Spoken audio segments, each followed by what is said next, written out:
Sports cards is a lifestyle.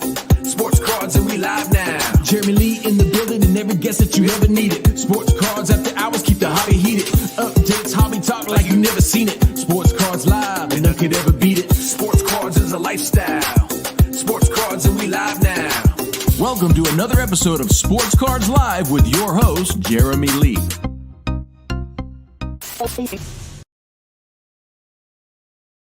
Everybody, welcome to the PWCC Premier Auction, Vintage Auction, Extended Bidding Watch Party. It's Thursday night, May the 11th, 2023. My name is Jeremy Lee. Let you all know some upcoming shows on the channel.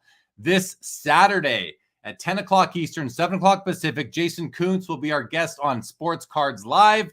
Sunday, the next day, what's that going to be? The 14th. That is also Mother's Day hockey auction with Josh Madigan will be covering live on the show.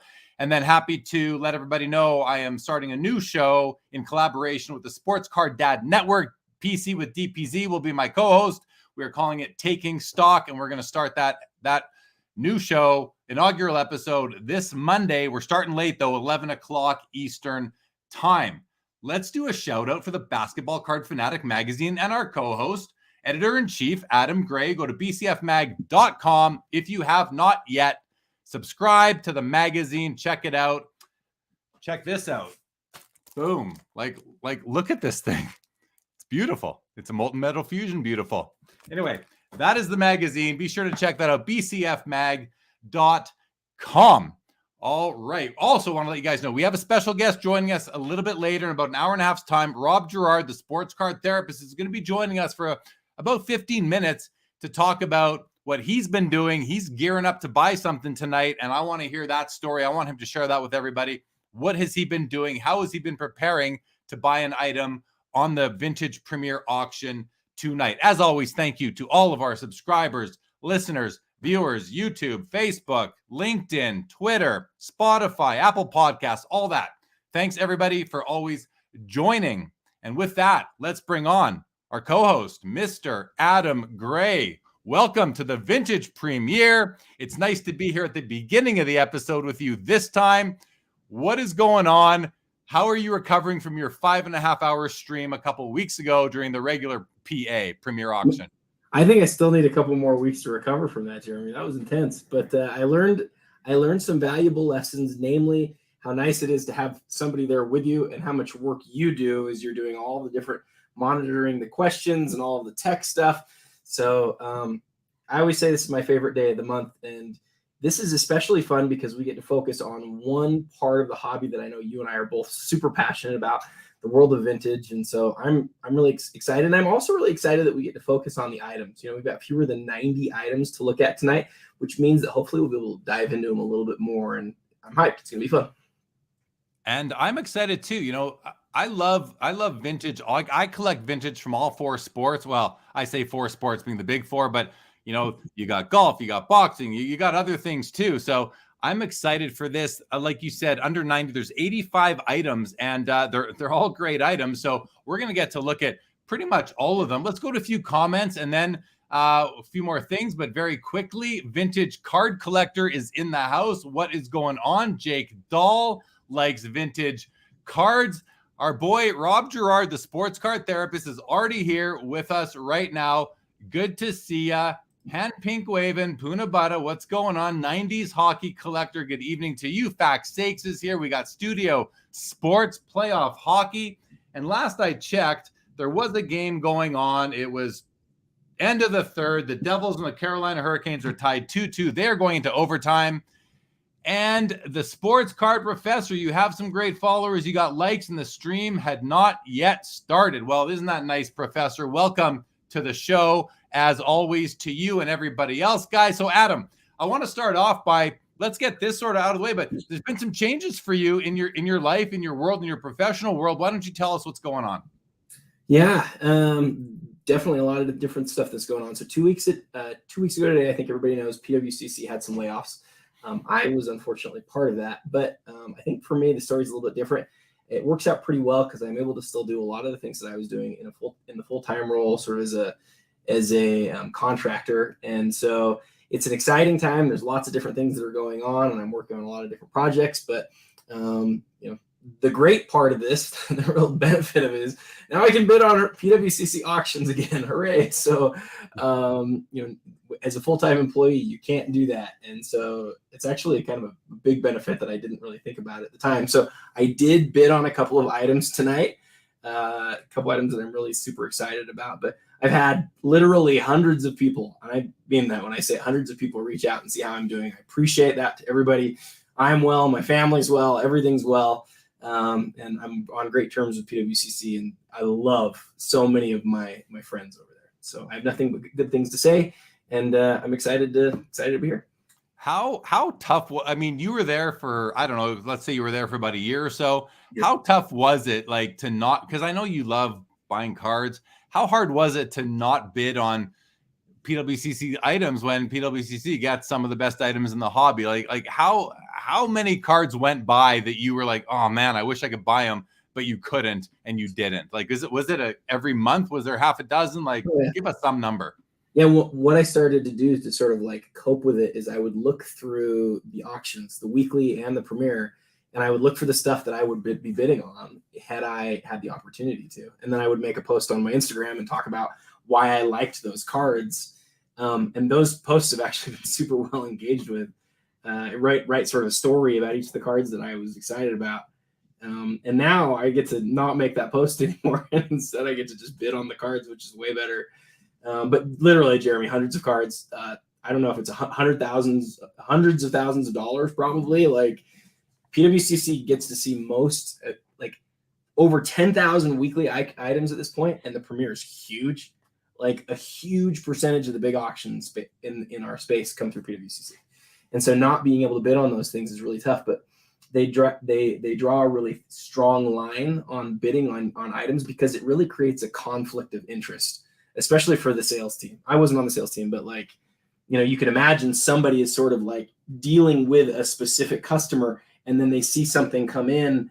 There's opportunities to do bad things. So I think that PWCC making that decision to not let employees bid, I think it's the right way to go. It sucks for the employees though. And so it's definitely a benefit to me now that I don't have that anymore.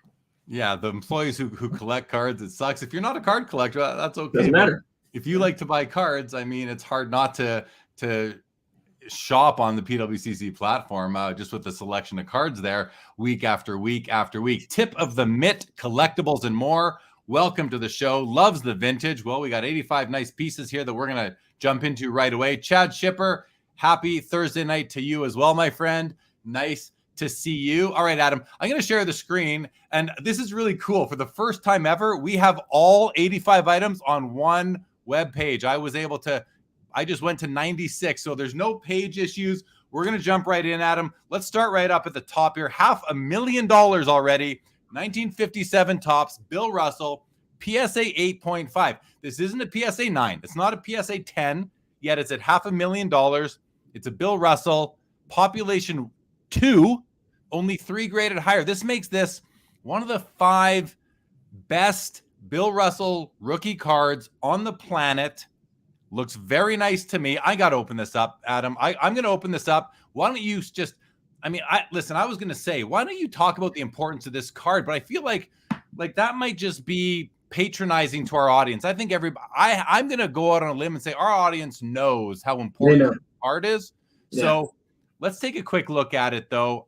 Right away, I can see that the black background is beautiful. I see no fisheyes at all. We were told a while back what the technical term for fisheyes was. I don't remember, but this card, this looks amazing. This looks pack fresh. Like, look, the centering is unbelievable. You know how hard this card is to find centered. How nice is this card for a 57 Russell rookie, Adam? Well, I would point everyone who's watching to go click on the link and watch the video that my friend Ryan Tedmus did on this card. I actually watched it just yesterday. I was putting together some content for the PWCC Instagram page on this particular card and a few other big time basketball items. And he really you would appreciate the video, Jeremy, because one of the things he really points to is the registration. He talks about the focus of Russell, but more specifically that black background that you're talking about. when you look at that, you look at the centering, and then you look at the corners and edges, the question I think that you're left asking is like, what more can this card give you? It gives you basically everything that you could possibly want out of a 57 Russell. And that's why, Jeremy, it's one of the 5 nicest in the world, right? There's 3 9s. I defy anyone to even go find an image of one of those 9s. I've never even seen an image of the card. This is the nicest one that I've ever seen in image or in person, and it's unreal, man. Incredible card. Yeah, and I think we can tell that while it's in a new PSA holder, I do believe this would be a reholdered card because of the 0 in front of the serial number.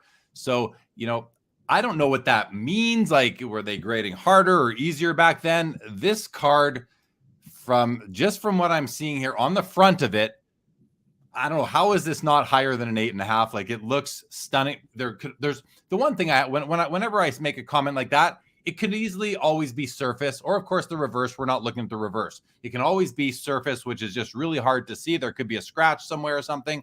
But from the way this thing presents on our screen right now, boy, oh boy, what a crazy card. And I'm not surprised to see it at $500,000. What about this one next to it, Adam? We've got the Larry Bird Magic Johnson rookie with Dr. J in the middle. SGC 10. $90,000 right now.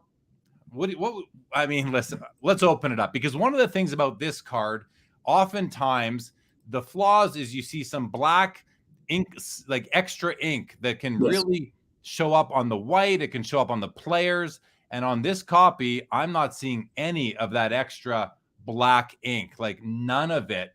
It looks to be, the centering looks to be, I don't know, bang on. Well, maybe not perfectly bang on. The reason why I kind of shifted there at the end is because I look at this angle here between the corner of the card and the corner of the blue outline of Larry. Look at that angle there, that steep angle. And then here you have less of a steep angle between the corner and the top of the pink for Magic Johnson. That's how I gauge these types of cards centering. You look at the borders, they look pretty close, but this is how I can see it's not perfectly centered.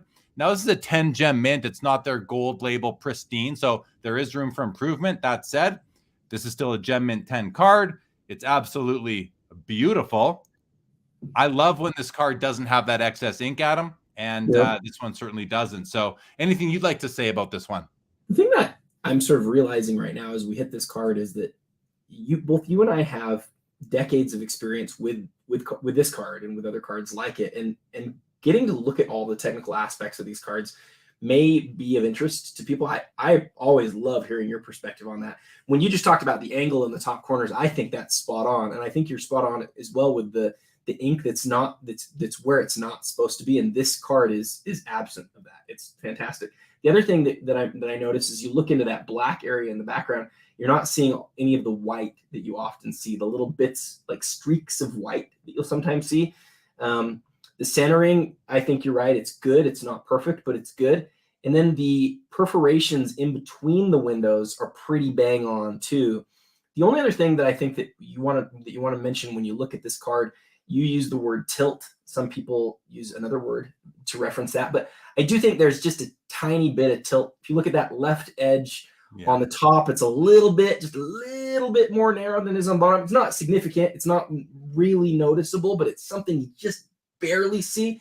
From what I'm seeing, it certainly qualifies as a gem mint, and it's one of the nicest copies of this card that you'll ever see. So, with all that said, I know that this is really, in some people's minds, the second most iconic basketball card. It is I believe it's the second most iconic basketball card. The fact that it's one of the nicest copies that you'll find makes it pretty special. Yeah, some slight tilt. You can tell the border up here above the pink is a little bit smaller and narrower than over here. So slight counterclockwise tilt. But I don't, the card also seems to be on tilt in the holder. Just so I can see the space here is bigger than down here. So that might be throwing some people off a bit, but I don't think it's as bad as the way it's situated in the holder looks. It's actually better. There is just that slight counterclockwise tilt, which is there. Don't get me wrong. Okay, let's go back here for a sec. A couple of quick comments here. The professor says, is this a good auction to get a sense of comps of vintage for future buying reference? I think without a doubt it is, Professor, because PWCC comps are often referenced among all the other major platform comps. Matt Clark thought that Bill Russell was unbelievable. How is it not a 9? Sylvan in the house. And Vintage says the Russell was graded before PSA did half grades, must have been sent back for review and got the half a point bump. And that does make sense to me. Adam, we have a PSA 10 Michael Jordan. It's already at 180 grand out the door. I say already, I don't know what that timing really means, but nice to see that it's there. It might be there because it's got the gold NBA sticker on it. As I look at the card, centering looks to be like side to side. I think it's perfect. Top to bottom, I think it's perfect. The only thing that catches my eye from a condition perspective, and it's not to me a serious issue, is let me just get this in the middle here. Sorry where the position is, but this fray on the left edge here. But that's excess. That's not coming into the red. That's excess. So, fray, we have fray on lots of cards. You can see a tiny bit there. It just caught my eye, so I pointed out. But I think that this card is definitely a Gem Mint 10. So I would agree with PSA's assessment. As far as the NBA sticker, I have no issue with it on this copy from a centering perspective. And of course, without the ability to really examine the surface. Adam, over to you. Gosh, I love your point on the fray. I like that word too. It reminds me, we've talked a lot about the Gretzky over the last couple of years as we've done the show, and you usually talk about it being rough cut, but really what some of that, not all of it, but what some of that rough cut is that fray that we see sort of coming off the side, similar to what we see in the top left corner here. To me, I like seeing that. It doesn't take away from the condition of the card. It's not white that's sort of like on the edge. It's sort of coming off of it. And to me, that makes me feel good, because you would think if there was somebody who was, altering these things, that sort of thing wouldn't exist. And so to me, I think that feels good to see that. No doubt. You use the word alter. Altering is a hot topic in the hobby right now after that Evan Mathis video came out not too long ago. And I'll be getting into that topic on Saturday on Sports Cards Live with my guest, Jason Kuntz. Hey, on that note, I saw your Instagram reel, and I want to talk to you about that at some point, maybe even tonight. But anyway, keep going. I've done a few, so I'm not even sure which one you're referring to, but okay. We didn't plan for that. We'll talk about it later. Whenever you're ready. Okay. Row 2 here, guys. Row 2, a 34 Gaudy Lou Gehrig, second year. Lou Gehrig got a Gaudy and a PSA 8 with the above average eye appeal designation. And notice the bids just rolling in right now. This guy's at $80,000. It's a gorgeous card. For me, I don't own a Gehrig, Adam. I am interested in owning a Gehrig, but this is the one I want over here, the 33. While I recognize that this is a beautiful picture of the man himself, I do like this action pose. I love this card. It's probably number 1 on my want list right now as far as vintage goes. However, this copy is not on my want list because it's $120,000 already, USD. It's got the NBA sticker. It's a PSA 8, near mint to mint. Population 1 of 14, only 3 graded higher. That makes this one of the 17 nicest copies on the planet. Yeah. Like, I just love the card. And when we zoom in, I'm going to take a quick look at this with everybody along here. Edges that are in the frame right now look wonderful. Corners look wonderful. Maybe some slight registration. I find his face is a little bit blurry. You can see some of the red, the magenta coming off the top of the blue cap here. So it's not a perfect card, and that's why it's only an 8. 8 being huge for this card. But, for a card that's 90 years old on the nose right now, this thing is an absolute stunner. Centering side to side, maybe a little bit. It's definitely off center, a little bit to the left, top to bottom, a little bit high, situated a little bit high on the card stock canvas. But I love, Adam, like, this card I just get happy looking at it. I can't wait to acquire one for myself, but I'll be looking more in that, 3 level, 3 to 2.5 to 4 kind of grade level. So I love these two cards. Both of these Gehrigs are amazing. I mean, look at this. Second year 8 is also stunning.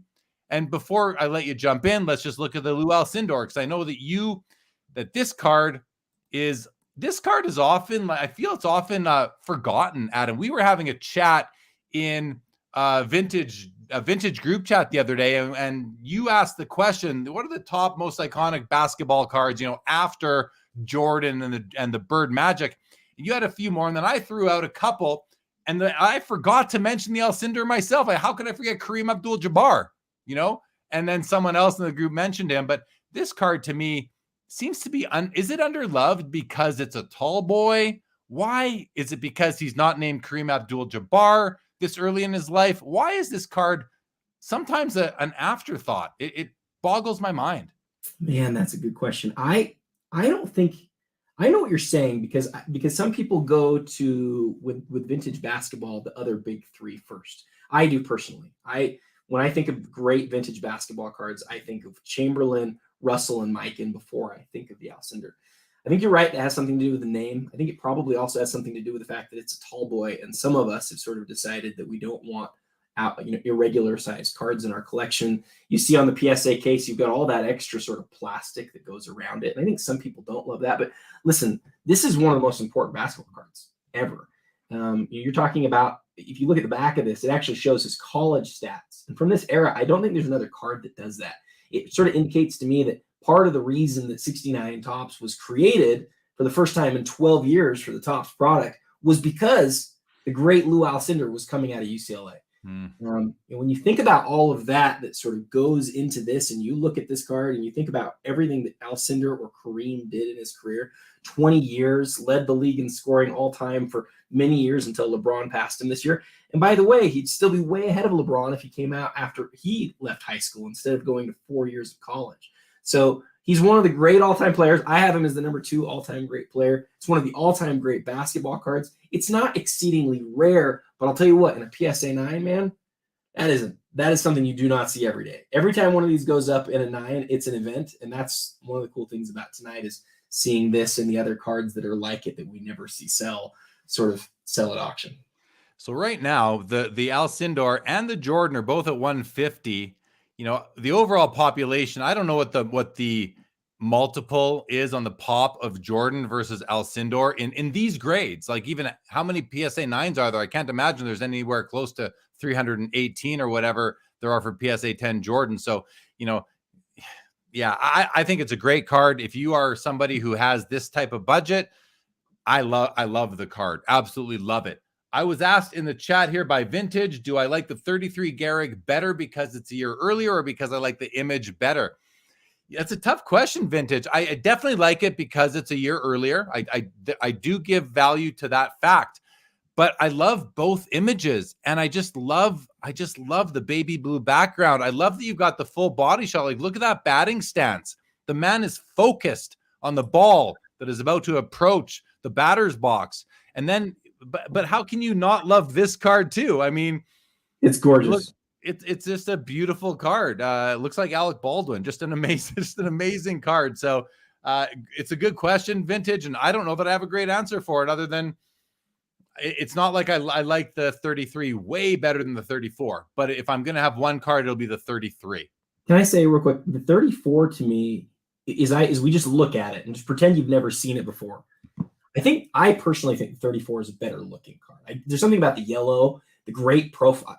It's beautiful, but it's not just about how good a card is looking. We know that. Like, the fact that it's first isn't just kind of important. It's really, really important that the 33 comes before it. And so, when we did the Iconic 100 list last year, Jeremy, the 33 showed up pretty high on the list. I can't remember where. I could go look it up right now, but it's on the list. The 34 didn't come close to the list. So I think the fact that the 33 is so much better known, I think that's kind of important. Yeah, and I think part of it is just it's a year earlier, so you get that rookie card designation, I believe. Okay, we love to talk about this stuff, so we take longer than we always say we're going to. But let's look at the third row. We're into row 3 here. We have a 51 Bowman Mickey Mantle PSA 6. Let's open this guy up. I own this card in this same grade, so I'm always interested to see what this one does.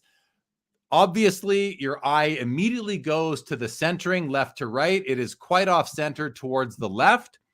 I then am going to look at the corners and edges. The edges all look very, very nice. Corners look great too, until you look at the top right corner, and there just seems to be, it's not that it's almost, I think it's just some fray coming off the end. A little bit of ink loss right in this region. If you can see where my mouse is moving, looks like the top layer is missing for just a not a big spot at all, but that's definitely a corner issue. And then something that is typical of the 51 Bowman Mickey Mantle is the registration. The thing about and I'm going to show you what I mean in a moment, but the thing about what I'm about to show you is interesting, that it doesn't make his face that blurry. His face still looks really good. But if we zoom in here, you can see this strip of, let's call it magenta, coming off the blue cap. And that's a registration issue right there. The other place you can see it a little bit is between the black outline of his face and where it goes to skin tone. There's a little bit of like whitish yellow right in between there. And that's simply because that magenta plate, and I think I'm saying this all correctly, but I believe that magenta plate was placed like probably 0.5 millimeter to the right of the rest of them. So, but listen, that is this card if first thing you got to get past, I would say that the centering is a bigger issue than definitely than the registration. The registration isn't too bad, but a lot of people want this card without that issue. I just know from talking to people about that. So overall, though, a nice card, but you have to be willing to put this off-centered copy into your collection if this is a card that you would like. But if this card was better centered, you're not going to get it for the price you're going to get this one for, because that's bringing it down. I would say, I don't know if this would be if there's anything else keeping to say. I don't know if this is a 7 with better centering, or 6.5 maybe, but keep that in mind when bidding on this particular card here. Adam, anything you'd like to mention on the Mantle? I'd just say that both those issues that you mentioned are super common, right? We've seen a lot of off-centered Mantle 51 Bowmans, and your eyes go right to the registration because so many of these have issues with that. The thing that I like to point out is, like, it's been exceptionally well preserved. So, this is actually, I think I've told you this before, this, as far as non-basketball sports cards, that's the last one that I owned. I owned one of these about a decade ago. I owned a 4.5, and I love the card.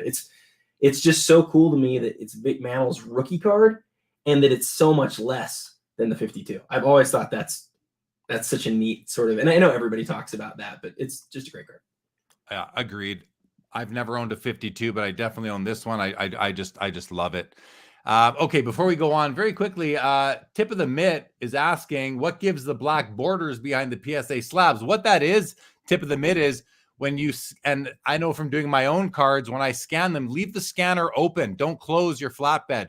Leave it open. I turn off the lights in my room here, so it gets even blacker, and then I hit scan, and you can see the scan bed, the scanner light scanning the card itself. That's how you get the dark background right there. Professor lets us know none of the grading company glossaries define the cause of fisheye, but PSA places it under the print defect category, and that's exactly where I would expect it to be. So thanks for that tip there, Professor. And Rob Gerard in the house, what's going on, buddy? You could listen. Yeah, I could listen to you talk vintage as well. I feel like I did that comment twice. All right. Oh, I didn't mean to do that. Let's close out of here for a second. Okay. Hank Aaron, PSA 8, Topps rookie card, 1954. It's Adam, like every card here is an absolute, I want to say banger, but important card. Yes. We have the same issue on this 54 Topps Hank Aaron that we had on the Mickey Mantle from a centering perspective. This is off-centered left to right. It's very easy to see that on this card.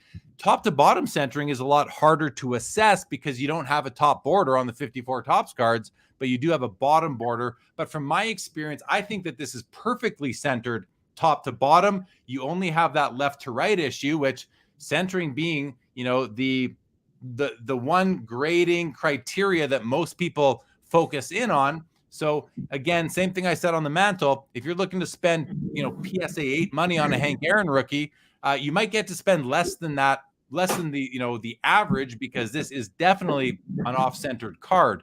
And it's pretty much, I would think this is, 60-40 at best maybe even a little bit worse. I don't think it's quite, a third to 2/3 or 66-33, but because I always say, can I fit 2 of these strips in this column, in this white column here? And I think you're close to being able to do it. I'm not going to cut it out and do it. I think you're close, but I'm not sure if you're going to fit 2 of those into here. And if you can't, then you're a little bit better than 66-33, which is why I say 60-40. If you can, then it might be 66-33. But overall, I don't see any print defects. The registration looks like bang on to me. With this card, all the 54 Topps card registration, I tend to look in the team emblem here because there's so much detail that if one of the plates is placed not perfectly aligned with another plate, you might see an issue in here. And as we zoom right in onto this this team emblem here, I don't see any registration issue. Oh, I can't say that. I see a minor little bit of under the chin here. You can see a little bit of red under the chin here. But now look at the back feather too. You can see it just a little low, and that maybe presents itself in a little bit in his name up above. It's just a little tiny bit. But like, look, that's his. I mean, do you own this card? I own a copy of this card. Yeah. What's it graded? I have a 6. It's in this card. I've never seen an 8 of this card in person other than at PWCC's offices. Like, you don't find cards like this out at a card show. That's one of the nicest copies of that exists. And I think it's not first generation, but second generation holder. So it's been, that's a card that hasn't been touched by human hands in like 20 years, which makes you feel good.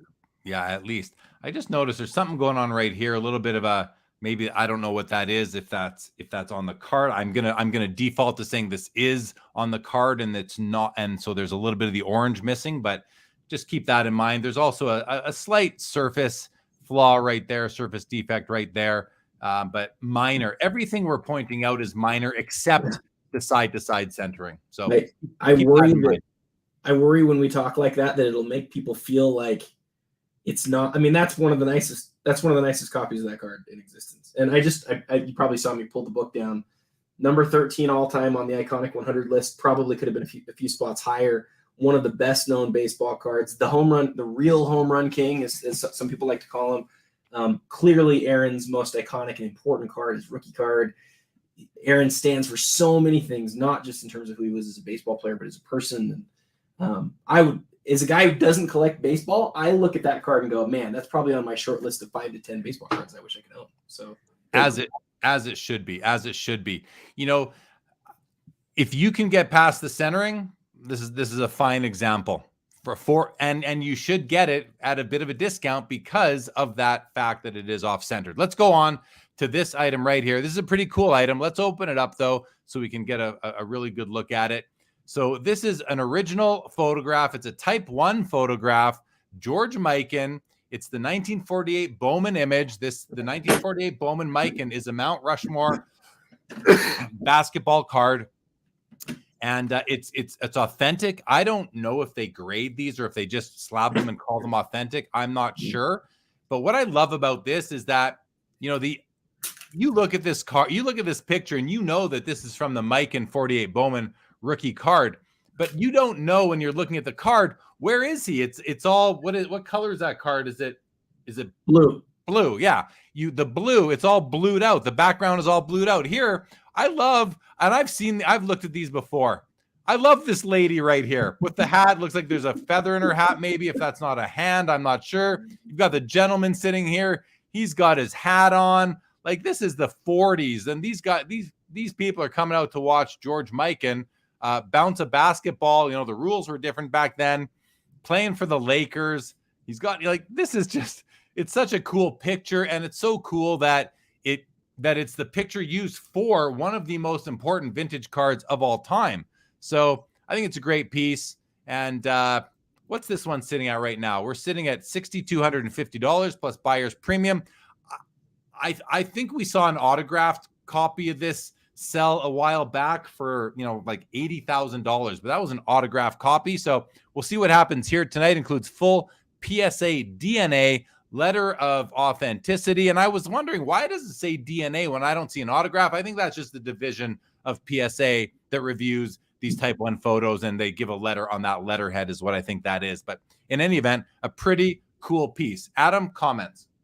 I own 2 cards with this image. One I don't have with me right now. The other is this one. It's the Bread for Health label, and it's the same. It's the same image as exists on the Type 1 photograph there.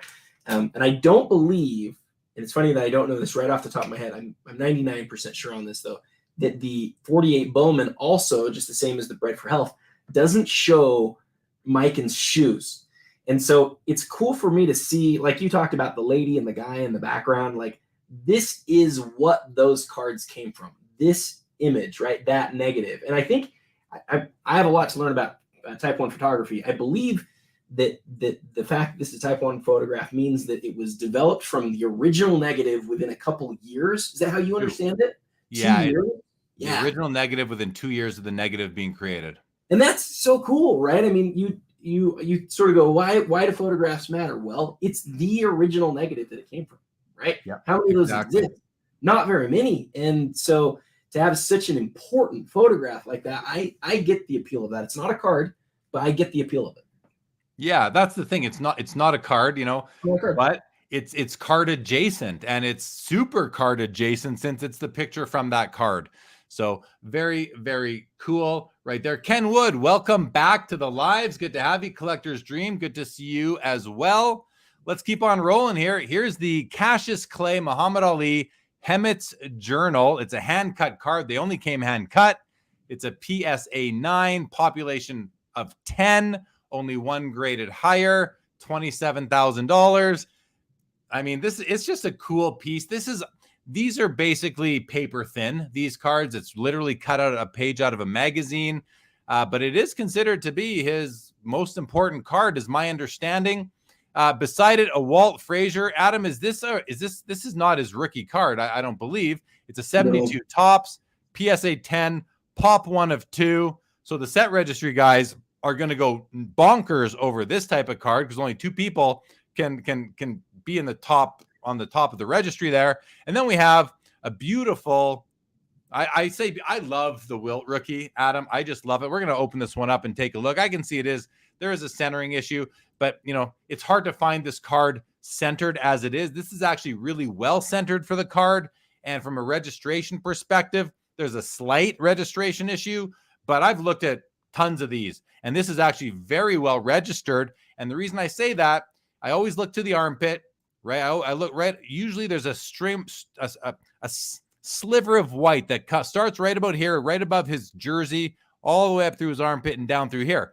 We only see a little bit of it over here. You're also seeing a little bit over here, a little bit over here, but minor compared to others that I've seen. You see it up on his head as well. So, you know, again, minor. Go look at some other copies, people. I would actually urge you to do that so you can see just how well registered this particular copy is. Centering, definitely off center to the right, top to bottom looks better, but a little bit high. But again, overall, really tough to find any card from 61 Fleer centered, especially the Wilt. I know the Oscar Robertson, man. I've seen some crazy centering on those cards. I love this card. You mentioned it a few minutes ago as one of the top 3 vintage it's definitely a top 3 vintage basketball card of all time. It's a PSA 8. Over to you, Adam. Have you ever seen, I've been meaning to ask you this, because you wrote this fantastic article for Basketball Card Fanatic magazine a couple months ago about registration. You got it there. Is it in that issue? It's that issue, isn't it? Yes, it is. So it's just last issue. That was a fantastic article about registration, and it sort of made me ask some questions. One of the questions that I asked was, have you ever seen a Chamberlain like this without some white along the sides? Have you ever seen one that's perfect? I think I have. I think I have, but you know, I think I have. But like that's how few I've seen, because I think I have, but I can't verify. For both Miken and Chamberlain, the same idea exists, where there's this main color that's in the background, and the player sits on front of that, and then there's like bits and pieces around them that you can see that are in white, where there's not quite the perfect overlap there, or there's just a little bit of overlap, however you want to say that. I don't think I've ever seen it on either card. I think every single time I've looked at it, I've seen some amount. But I think you're right that in this case, this is far less than in most cases that I've seen. And so that's to some people that's like the most important thing. But your point about centering is the thing that I would really harp on, because this isn't perfect, but it's in the top, I don't know, 25% or so. Like, it's really nice as far as centering goes on this card. I owned a copy once that was 90-10. And there's certainly ones that are worse than that are just straight up miscut. It's one of the most interesting sets ever made from a production perspective, just because so many of the cards are, off center, miscut. So many of the cards, and it's even on the back. On the back, you sometimes see that little bit of white right along the top edge, and then you don't see it on a lot of them. So this is a beautiful copy. Yeah. So let's just talk about the back. Actually, we should take a look at the back of this one, because I want to highlight the back, and there is a centering issue that you'll see on the back. And to be honest, I think I know the way it's supposed to be, but I can't say with full confidence that I know how it's supposed to look. So let's just open up this image for a second and close this to save our bandwidth. So what Adam's getting at is right across the top, you see this thin white or cardstock toned strip right across the top. It's on most of them that I've seen. It's wider on some. Sometimes it's like, even this one gets narrower up on the right than on the left.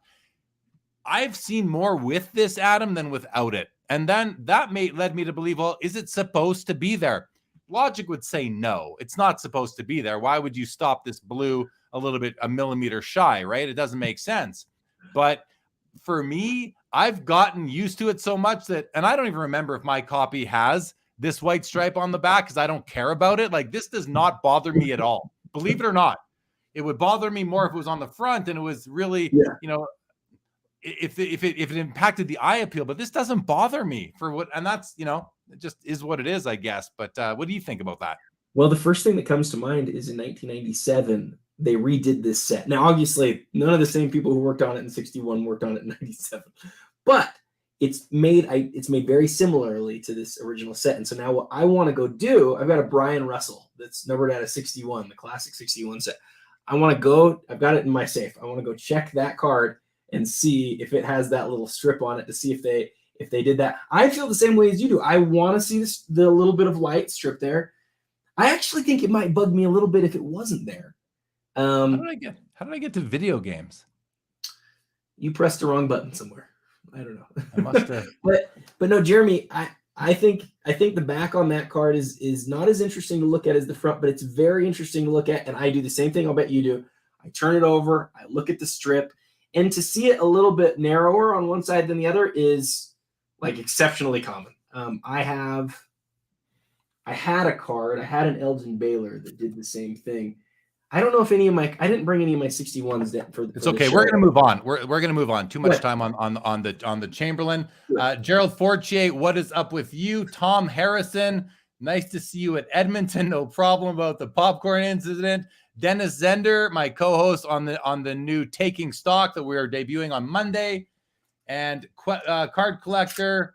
Yeah, I don't know. I looked for the pop report myself and I couldn't see it vintage. Sorry about that. Ladies Man, I got news for you, Ladies Man. Remind me shortly about the box of SPX. We found a great home for it, by the way. Okay, keeping on going. 1911 D304 Brunners Ty Cobb 2.5. Like, this is I love it. This is absolutely a beautiful. I just love it. I just love this card. This reminds me of the card that you almost bid on a couple months ago. I know. And I was wondering, is it the same card? I realize it isn't. That one was a bit of a different shape, but this is really cool too. I'm liking some of these, and I don't know if calling them oddball is insulting them, but they're odd to me. Haven't seen a lot of these. I love it. Obviously this is in not, it's a 2.5. So you've got some slight, I guess it's not paper loss. Looks like staining actually in the top corner here. Definitely have rounded corners that are not even. This is a nice, beautiful rounded corner here. This one's got some issues. The bottom two rounded corners are like exactly how you want your rounded corners, or at least I do. Very nice copy. I believe for a card that I haven't seen many. I meant to say very nice card. It's a 2.5. right next to it, we have the Babe Ruth. Now this isn't the Gaudy. This is the worldwide gum. This is the Canadian version of the card. This is a PSA 7. It looks exactly like the Gaudy. I don't know what else to say about this card other than it's at $34,000. Pop 1 of 5, only 3 graded higher. Ooh. An amazing card, but I don't want to start talking about how rare it is versus the Gaudy. I'm guessing it's rarer than the Gaudy, but I don't know for sure. So I don't want to mislead or put out any, misinformation, pretend that I know something I don't. I just know that it's a gorgeous card.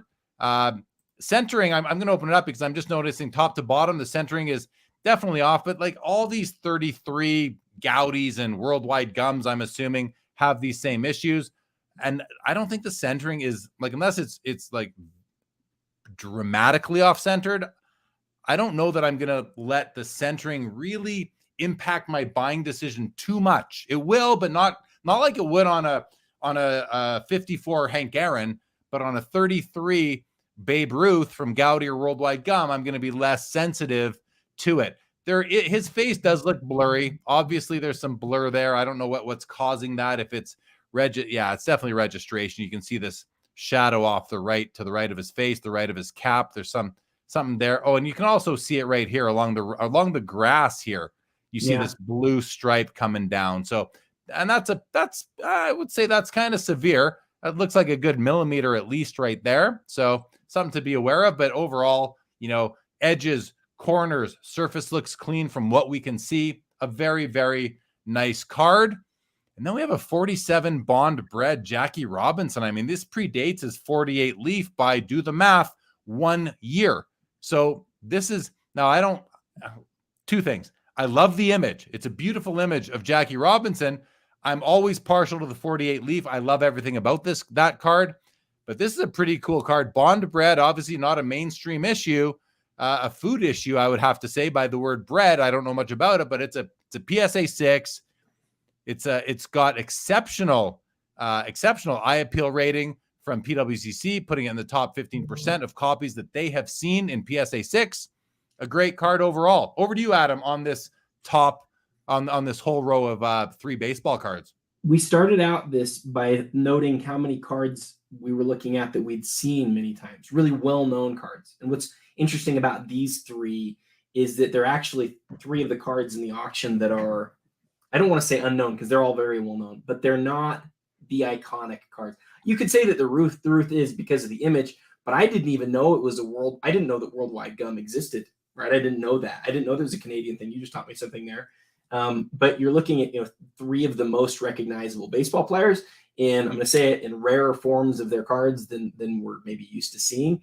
And so, as I look at those 3 cards, the one that is most interesting to me is probably the Jackie. I love the color of the other 2, but the Robinson, the fact that it's earlier than his rookie card, I just love it when you can find stuff like that.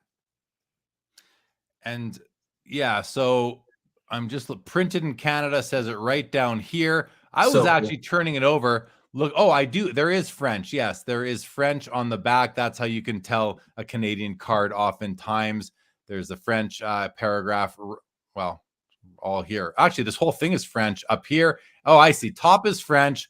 The bottom is English. And then printed in Canada, Montreal, right there. So it's a really cool card and something that I think the hardcore, vintage Ruth collectors are going to be going after. All right, look at this now. What a nice row of cards. A Babe Ruth autographed baseball outside of my area of expertise. But, it's a Babe Ruth autographed baseball, single signed, it seems to be. Comes with both the PSA DNA and the Beckett letters of authenticity. I always like when the owner, the consignor, whoever is selling an autographed item gets more than one letter. I think that's important. I think that just gives that much more certainty that the autograph is real, that it's of the right time and all that. We have one of my favorite cards, a PSA 6 Bowman Willie Mays rookie. Let's open this one up because it looks amazing. It really does look nice. The centering, actually side to side looks really good. Maybe a little bit to the right, top to bottom looks really good. There's something funky going on in this top right corner though. Yeah. I don't know what that is, but there's what's going on there. That this bothers me. This bothers me. I want to put my head this way to look at it. I don't know what happened there. Is that how it's out of the pack? Was it, I don't know what's going on there, but there's something funky on that corner. Other than that, the bottom right corner looks pretty nice. Very slight rounding. That I actually like that. Bottom left is sharp. Top left is pretty sharp. Definitely something funky here. If it wasn't for that top right corner, you and I would both be shaking our heads right now, though, because that's as nice of a copy. Like, especially on centering, the two things that you always point out to me on this are registration and centering, right? Those are the two things that we always talk about. You haven't talked about registration too much yet, but centering, that's about as nice as we've seen. And what do you think on registration? Yeah, the registration doesn't actually, something else is sticking out to me, and it's not registration, it's surface. I'm noticing in his face here, there's some surface wear right on his lips here, right through his lips, a little bit over here on his cheek and nose, maybe a bit on the forehead there. So, and this is on a critical part of the card. Like, this is the most important region of the card, is the facial region. So this is something that I have an issue with this personally. I want the face to be, perfect. The 51 Bowman Maze often has these funky print lines. So one of them kind of comes right down in this region here. Sometimes you see it over here, and this doesn't have that, which is great. It doesn't have any sign of that print line. Oftentimes you also will see the fish eyes in the name bar here. You see a minor one right there. Listen, I was picky about that when I acquired my copy, but I ended up settling for a copy that had some defect in this black name bar. And this is similar to the one that I settled for. So I was okay with it. And that doesn't bother me. The biggest issue, there's two big issues for me on this card. One, this top corner, I can't, my eyes won't go away from it unless I force it. And then the surface wear on the face. But everything else is pretty darn good on this card. So, keep that in mind. And the Jordan, a BGS 9.5 Jordan rookie, looks to have, this is a very strong copy as far as the subgrades go. You have 2 10s and 2 9.5s, making this 0.5 away from being a BGS 10. This might be one of the strongest Jordan rookies in a BGS holder. I don't know what the pops are across the board, but let's look at it for ourselves and use our own mind to assess it. Where I'm going to look at centering. Centering it doesn't look perfect to me side to side. I feel like this edge, this border is slightly wider than this one, but I'd really need to measure. I might be wrong on that. I'm almost just looking for something and maybe I'm not seeing it there. Top to bottom looks good.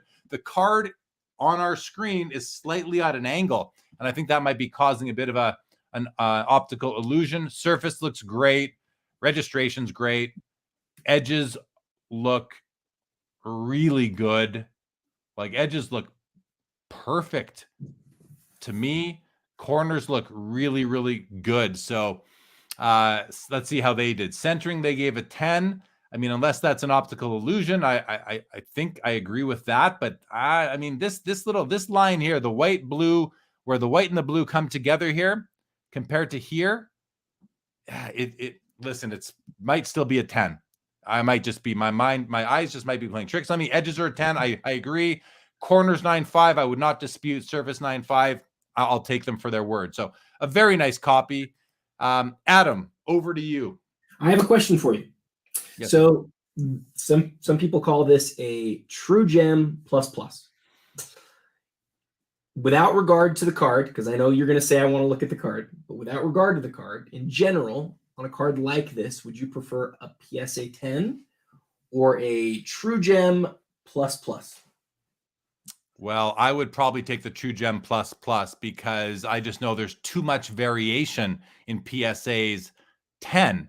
There's a lot of room in a PSA 10, where this is giving us a more precise measurement of the grade. Beckett actually grades on a 40-point scale. This is a 39 out of 40.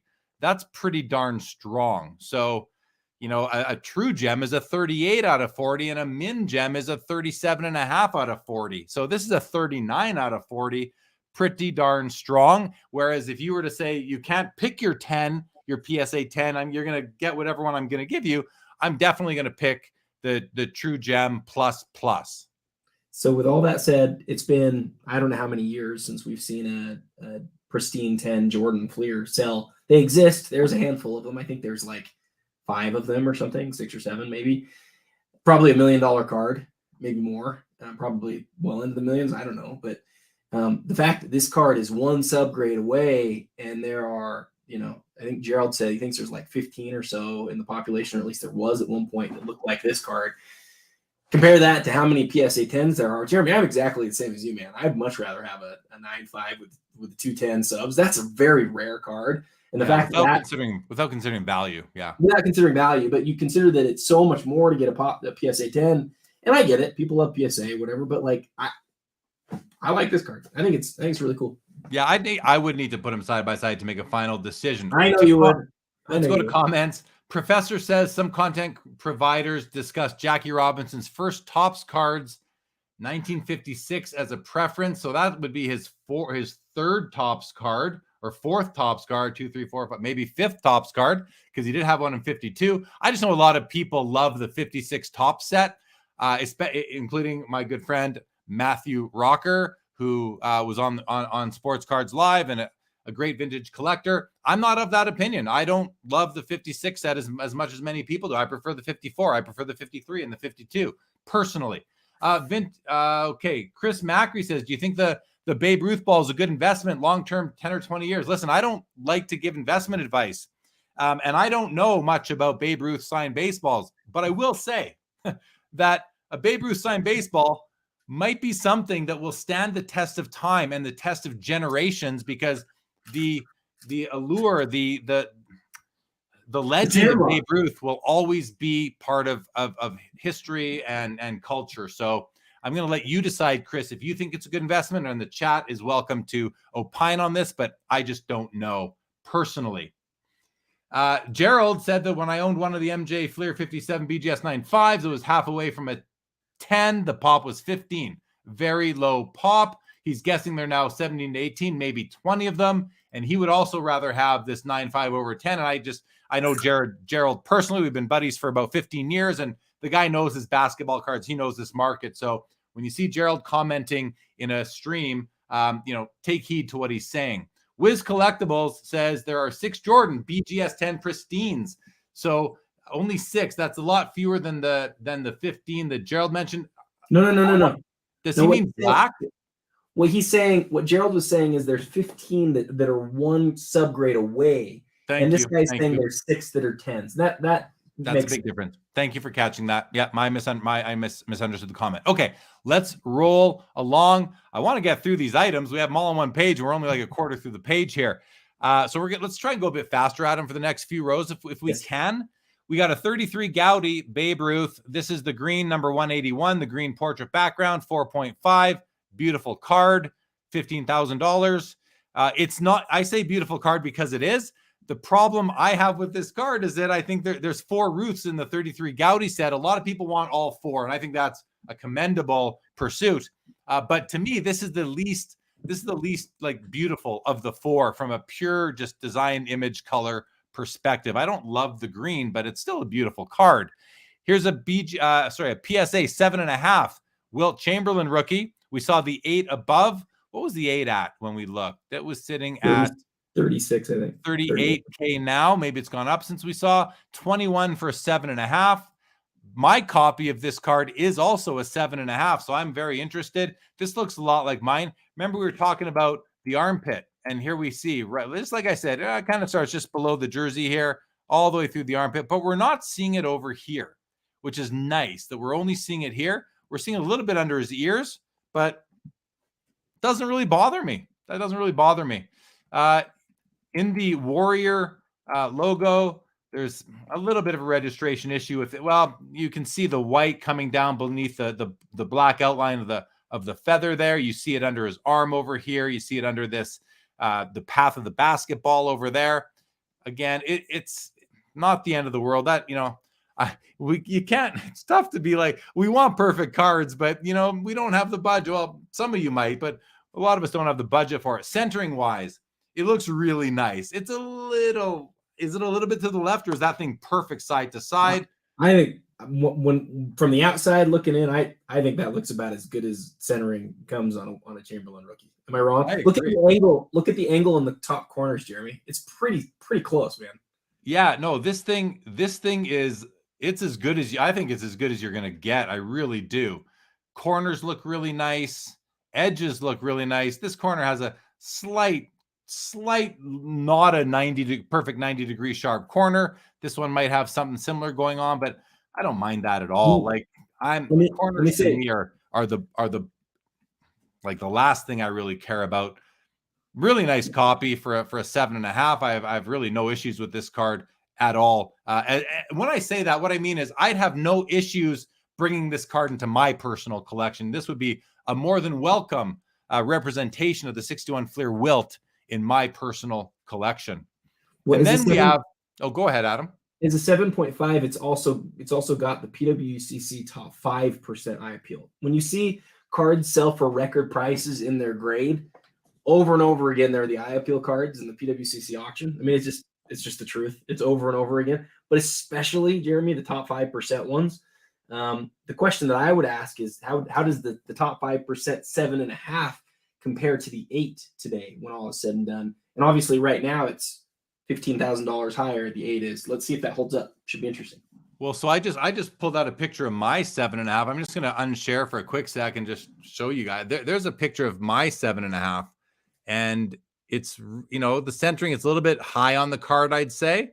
You can see the armpit. It's got that registration issue, but sorry, it's not easy to really see when you hold up your phone to the camera. But yeah, I'm in love with that card in my collection. Gordie Howe rookie, 1951 Parkers. This is a PSA 7. Let's have a look at this one. PWCC has given it the above average eye appeal, top 30%, 26K right now. Let's have a look. Let's just close these guys quick and come to this picture. So I'm going to just point out something on this card. Registration wise, look at above the red jersey. You see this like cardboard stock stripe. It's on. I've never seen a copy of this card without that. So I'm going to actually go look at a quick picture of mine just to verify, because I'm quite certain when I say I've never seen a copy of that card without it, that I've never seen a copy of the card without it. And yeah, here's my copy, which you can, it's actually easy to see the way the scan came out above the shoulder. It might be a little bit less severe on my copy than it is. And mine's a 4, by the way, whereas this is a 7. So there are levels of severity of that, but let's look at the edges, the corners, and then I'm going to point out one other thing. So edges look very nice. Corners look very nice to me. A couple things I want to point out. First of all, see this little black line here? Like, it's another thing. Yeah, my card has it too. I don't think I've ever seen a copy without this. First thing I wanted to point out. Second thing I want to point out is the black text under the image. Oftentimes on these 1951 Parkhurst cards, also fondly known as Parkies, this text will be really faded. So be careful if you're looking at any copies that aren't this one. I would urge you to settle on a copy that's going to have nice dark text like this copy has. And then finally, you can see that there's a slight gap between the black outline here and the colored background. I don't know what color to call this here. And you can see that it balances out over here where you see a little bit coming over the black edge. So, but it's a registration issue, but it's one that you see often. And then something I just noticed on this copy that my card doesn't have, and I don't know if this is in the production or not, but I'm seeing some staining or something. Like, look in this whole region here. Adam, do you see this like off color? You can see a distinct line right there. Yeah, it's straight across the card. Do you guys see that? Yeah, it kind of comes here, kind of goes up, maybe comes down, and then you see it right here. And then it kind of fades on the left border. And then it's like right here too. That's a problem. This is actually, I'm going to go out on a limb and say this is a major problem for me. I think this is overgraded because of that. Unless there's other flaw, because the card the card looks really nice to me, but I'm not going to, like, if that wasn't there, I would be comfortable with this being a 7, maybe a 7.5. Okay. I don't know. But this is not welcome in the Jeremy Lee collection. I do not like this at all. Is it on the back? Is it on the back too, or is it just on the front? Let's take a look. Oh, sorry, I did the wrong thing. I got to open link in new tab. Now, I always feel bad for the consigner of a card when I kind of say this wouldn't be welcome in my collection. I need to be honest and authentic with everybody who's watching this. Yeah, it's on the back as well. You can see it exactly on the back there. And these are blank back cards. So, when you see staining, but what's interesting, Adam, is that the staining is on both sides. It's like, I don't know what causes that. Maybe, again, I just don't know. I'm sure people do know, but let's open this one up for a second. Yeah, it's hard to imagine what would have done that. Yeah, like is that smoke? Someone smoking while they're playing with their cards in the 50s and 60s? Was there something spilt on it? Is that water damage? I do not know, but I would think if it was significant as water damage, then it wouldn't be as nice all around in every other way. And what I mean by that is, like, you've seen cards that have water damage on them before that then yield, that are like perfect other than the water damage, and the card yields a 3. It's I think it's got to be something different than that, but I'm with you. I don't know what it is, but it's certainly there. Yeah, it's certainly there. And just to show you a copy the copy in my personal collection, and I'll just show you the front of it because I don't have a scan of the back handy, but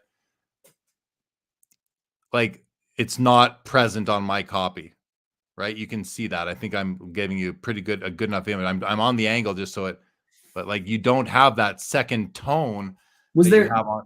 There wasn't gum in the packs. I guess that wouldn't yield stain on the front and the back. The weird thing is that it's on the front and the back. That's weird. I wonder what it is. Right.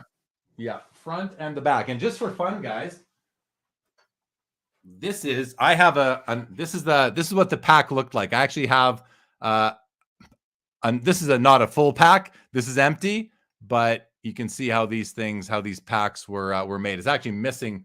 It's missing the tab there for that side where the cards would have been sitting. But this is what a pack of 51 Parkhurst looked like. Really, really cool piece. I've been very happy to own for some time now. Okay, well, listen, let's keep on going. The card is, what happened here? The card is sitting at $26,000 plus buyer's premium. Now, PWCC has given it the above average eye appeal rating. I firmly disagree with that assessment. I think they missed the boat on that particular awarding that eye appeal designation. I would dispute that personally. So yeah, I just don't like the card. What else can I say? Okay, let's keep on going. We have here a 60. Sorry, guys. Let me just get everything straight here. 64 Topps Mickey Mantle in a 9. It's at $24,000. A 61 Mantle in a 9 at $24,000. And the 52 Bowman Mickey Mantle in a PSA 8 near mint to mint. It's been reholdered, as we can see. Really nice looking card at $18,000. Nice for the people working on the Mickey Mantle, player run. Before we go on, and I think that's enough on those cards. A couple of comments I would like to get to here if we can.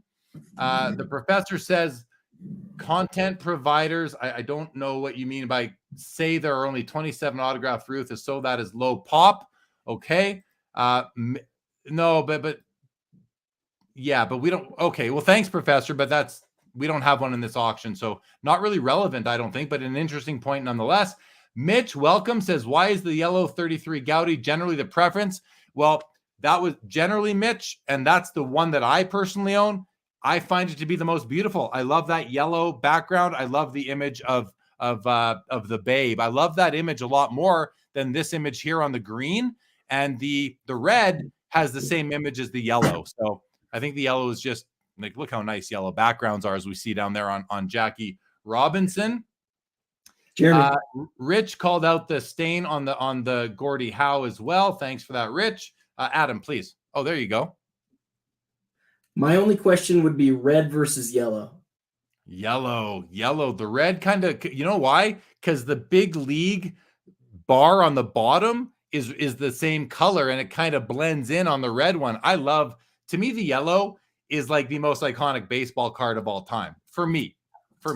Well, it showed up number 4 on our list. So number 4, just behind the overrated Tito 06 Honus Wagner, and I just kid. And I know the 52 Tops mantle, which I would not argue with. Okay. Where am I? There we go. Okay, so let's share the screen again and go to the next row here. A charity match ticket signed by, I'm guessing both Cobb. It looks like Cobb definitely. Signed by Ty Cobb. I don't know much about this item, but good luck. And Babe Ruth. Where's the Babe Ruth auto on the back? Maybe we better look at it real quick. This is a pretty cool item.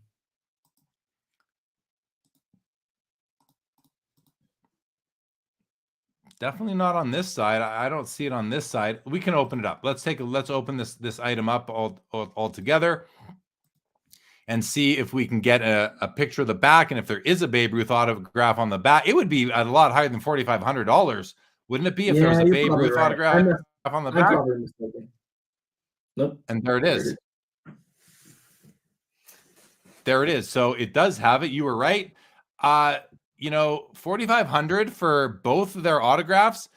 And again, I don't know. I do not follow the value of Ty Cobb or Babe Ruth autographs. I just don't follow it. It's not. Anyway, my gut tells me that this is a steal. The problem is you can't look at both at the same time. Maybe that's a bit of a problem. But another thing is that, like, is this not a great item for, a card company to buy and put in? This would be a nice cut auto for a card. And then what's it worth? 10 or 15,000 maybe, I think. But then you're taking off the two autographs overlap. But before we even say that, okay, so I think you made a really good point. The fact that both of them are on the same thing, but they're on the opposite side, it's not ideal. You'd rather have them both on the same side. I agree. But the fact that they actually both held that they both signed that, and that it was their charity golf match, like, I think this is one of the coolest items in the whole auction. I mean, as far as memorabilia goes, especially if you're a vintage baseball fan, the fact that these guys held a charity golf match and that both of them signed the same thing, not a cut autograph where two different things get brought together, but they actually both held it. That's exceptionally rare. I mean, think about it like this. Is there a card that has both their autographs on it, like, in existence? Does that exist? I don't think it does. I doubt it. I think this is crazy low for how low it is right now. The price seems like an absolute steal to me right now, but again, I'm kind of talking blind. I just don't know. Real quick, Jeremy, it is from 1941, so we're talking about well after both of them were playing. So that's a thing, but of course it would be well after, because they wouldn't be having a charity golf event during their careers. So I don't know. I think it's pretty cool. My favorite baseball card of all time, the 48 leaf Jackie Robinson in a PSA 6. And this is, I have this card in this grade. This image is this it's almost perfect. Like, the registration, it's a little dark. I don't know if it's excess ink. You can just see how dark it is right along his sideburns here, the side of his head, down his cheek, his chin, up his cheek here, and then it's super light in here. His neck very dark. I don't know that I've seen a copy with it being so dark in those areas. So I don't know if that's perfect or not, but it seems like there's some excess ink on this particular copy. And then I'm kind of just seeing a little bit of maybe some ink that seems to be on other. It's very minor and doesn't bother me, but you see these little streaks in here kind of thing. The centering is obviously what causes this card to come down in grade. Not only is it off-center left to right, it's off-center top to bottom. It's kind of nestled down in the bottom left quadrant here, if you will. Just look at the border here and the border here versus, these things are super skinny. And then you got these very thick borders on the right side and the top. I mentioned I have this card also in a 6, and mine is as badly off-centered right to left, but top to bottom, mine is not off-centered. So I would prefer my copy to this one, but the yellow is nice and bold. The ball cap looks great. The jersey looks great. I got to go just take a quick look at my copy and see how dark his face is in some of those other areas. And I'll show you guys just as a comparison to see if, mine is a bit lighter. So let me just share this with you guys. I think just give you, so trying to remember what that one looks like, and I'm going to make it disappear. And then you've got this copy here, which is also a 6. You can see top to bottom is good, left to right is off center, but the face, it looks dark, but I believe it's a little bit lighter. So maybe it isn't. It's tough to say. Yeah, a little bit lighter. It's a little bit lighter. So, but not crazy. So this is overall, listen, any 48 leaf Jackie Robinson is an amazing card. I was willing to settle for, let's bring it back on. I was willing to settle for an off-centered copy in my collection, although I bought it it came out to my booth and at a card show in Toronto several years ago. And I don't want to trade it in. I don't want to trade it up right now. I love it. In any event, my favorite baseball card of all time is this 48 leaf Jackie Robinson. And it's sitting at $22,000 right now. I think whoever buys this is going to be very happy.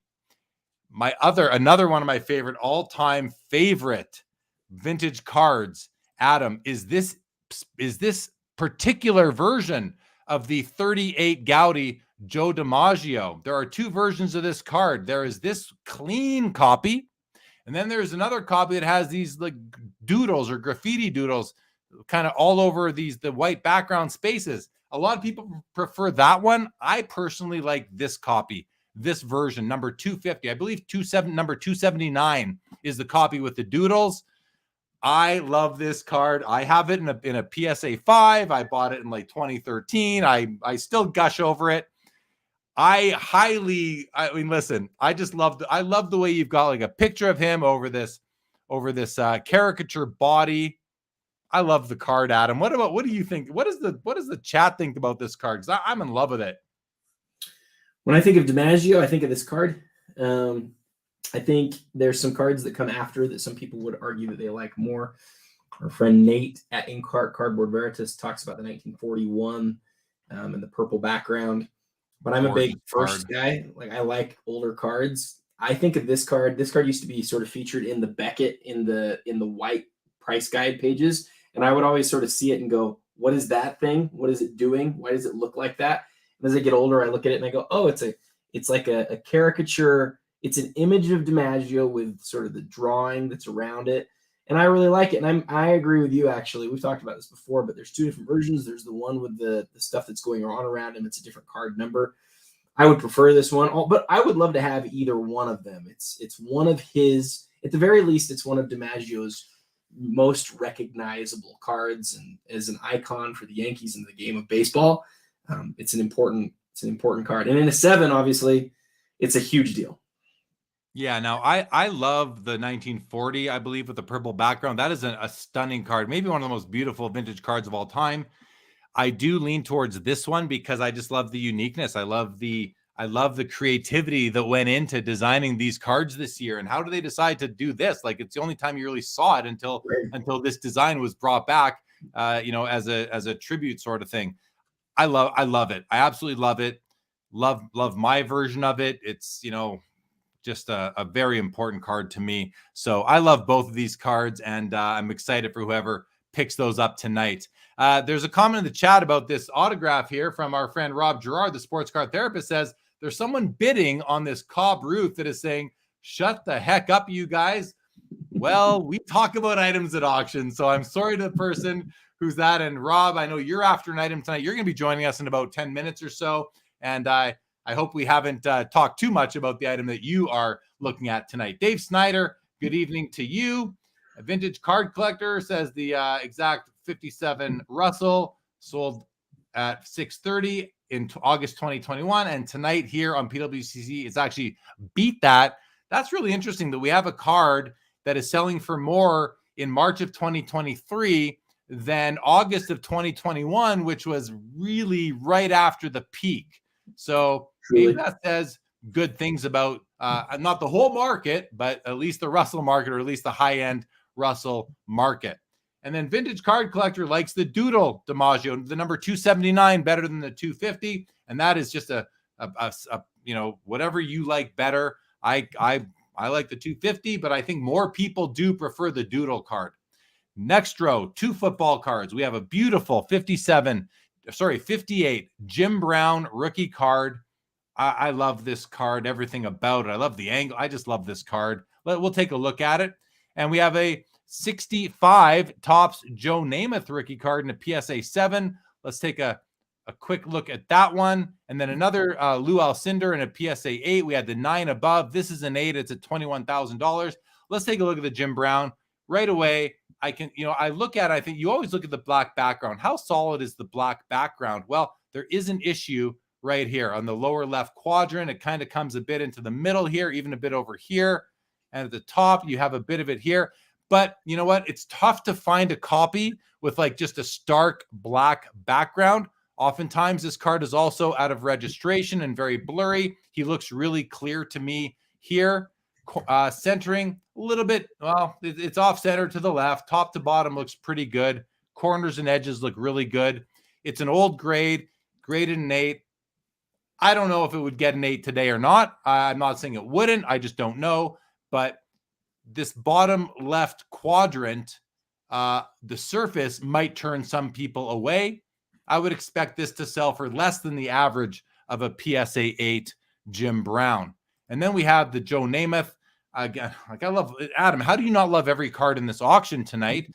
But this one centering a little bit off center to the right, maybe some slight. Yeah, there's definitely a slight clockwise tilt.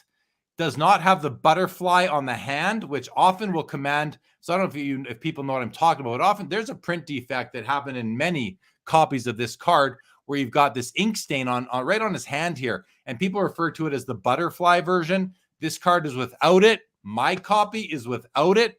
This is the one that I would want versus the one with the butterfly. The centering on a tall boy like this is not as noticeable. I see it here, but this is a card that I would happily accept into my collection. Very nice copy overall. What's yours graded, Jeremy? I think mine's a 6. I think I have a 6. On this card is exceptionally like you don't see a lot of 7s on this card. It's a really high grade copy.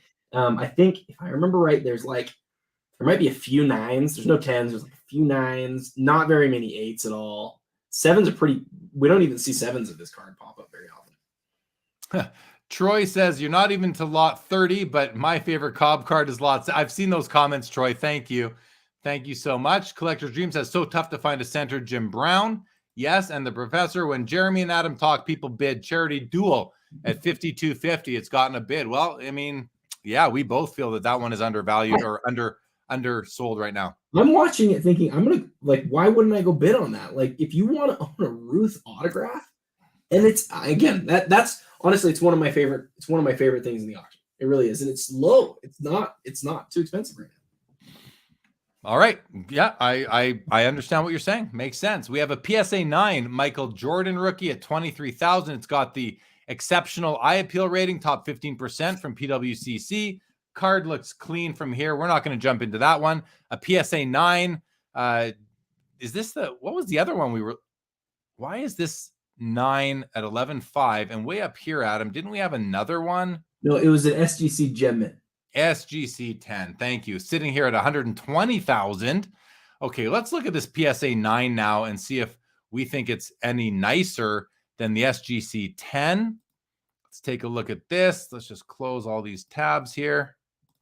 I actually graded my own of these cards about 2 years ago and got a 9 on it, and it was shocking. I graded it with PSA and got a 9, and it had a mark on it. It was pretty. Well, this one does too. This one has a mark right here on the bottom. I don't recall seeing this on the SGC 10 above. No, I've never seen that mark before. Yeah, so this centering looks great. Not 100% perfect, but very, very nice. I don't know that I'd be willing to spend an extra $100 and something thousand to get that SGC 10 over this PSA 9. Personally, I think I would save my money and buy this one just to get us, just to buy the slab in the 10, unless you're rolling with 50 million, then maybe, but I don't know. we only looked at it for 2 seconds, but I think it's safe to say the gem mint's quite a bit nicer than the 9. You pointed out that line real quick. The tilt on this one is more significant than it was on the other one, and we only looked at this for 2 seconds. I'm not saying anything bad about this card. It's still a 9 of, again, what I think is the second most iconic basketball card in history, but I think the gem mint copy is quite a bit nicer than this 9 is. Yeah, I agree on the tilt. I agree on the tilt comment. This has some counterclockwise tilt, and this little black line down here. I've seen it before on other copies, I believe. So yeah, is that worth $100,000? I mean, it is in the sports card hobby, I guess. It wouldn't be to me personally, though. And we have a John Havlicek rookie card, 1969 tops, the same year as the Kareem or the Lou Alcindor, PSA 9. I mean, any card from this set in a PSA 9, I think, is a beautiful card, sitting at $9,750 right now. All right, here's another Bill Russell. This is a 5.5. And now we're getting to the territory where you can, have a better chance at affording it, because the other one's over $600,000 right now. Let's take a look. The black background is nice and dark.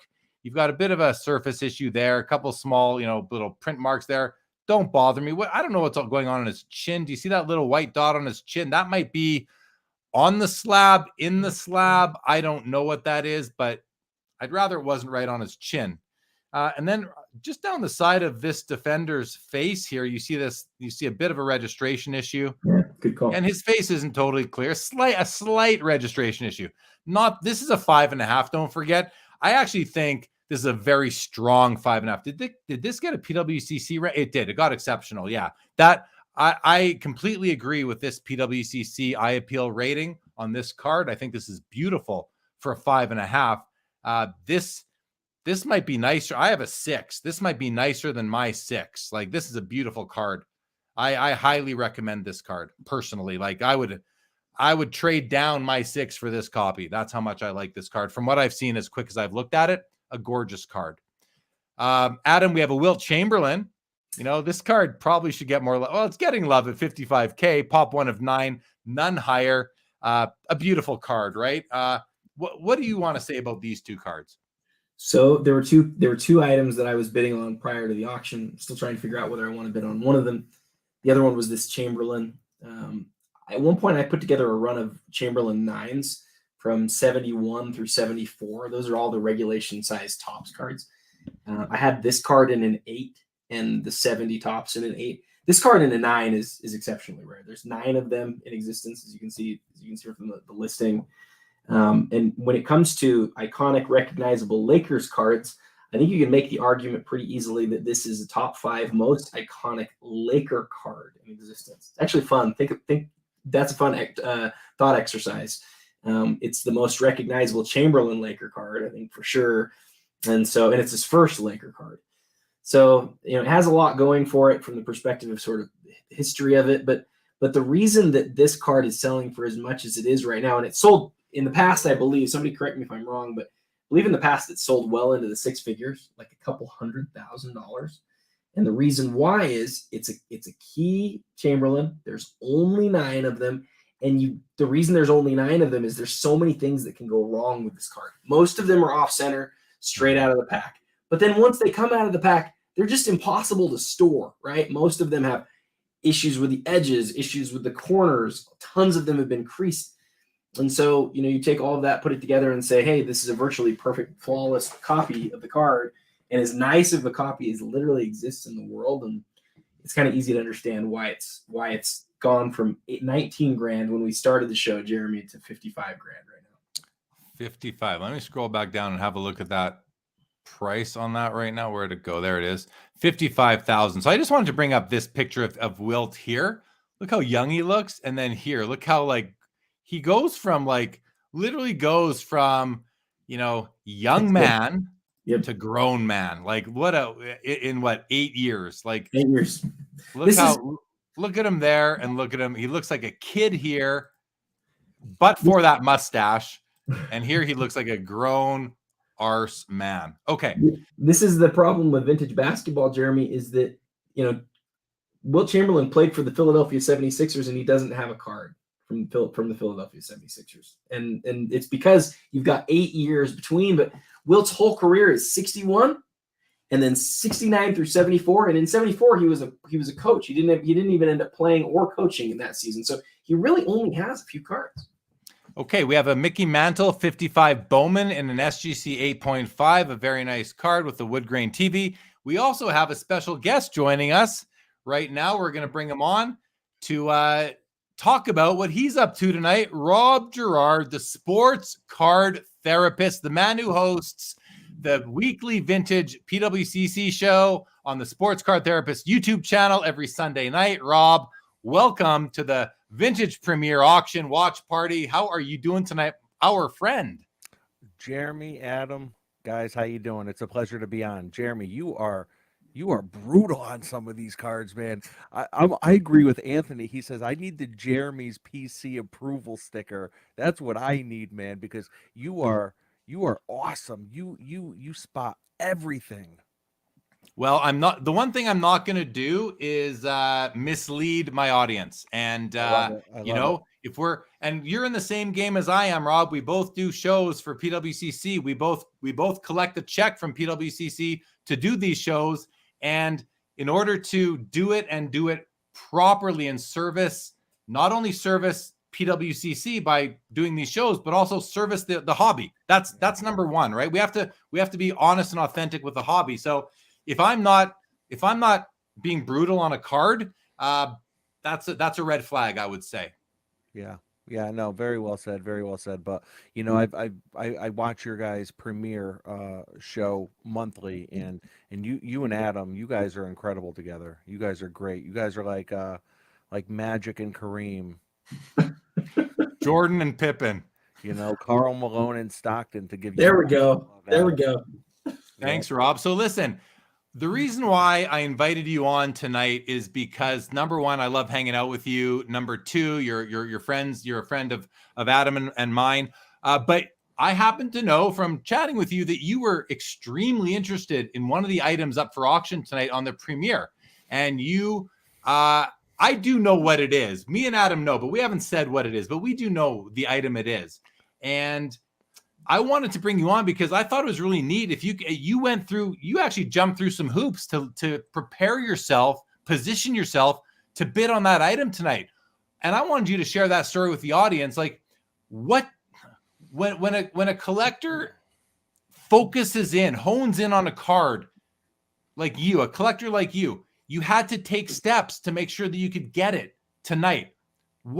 Tell that story, please.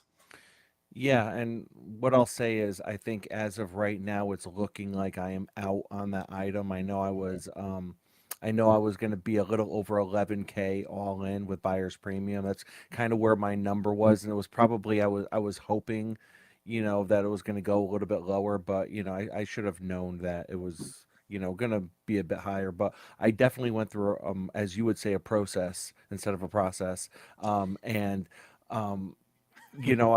I had my 51 Bowman Mantle. Loved it, but it was miscut. It had the MC qualifier, and I always knew in the back of my mind I was going to want to upgrade it at some point. So I just used that as a card that I knew I'd be able to get, pretty decent value for, and ended up moving it. And I didn't get all cash. I got part trade, part cash, and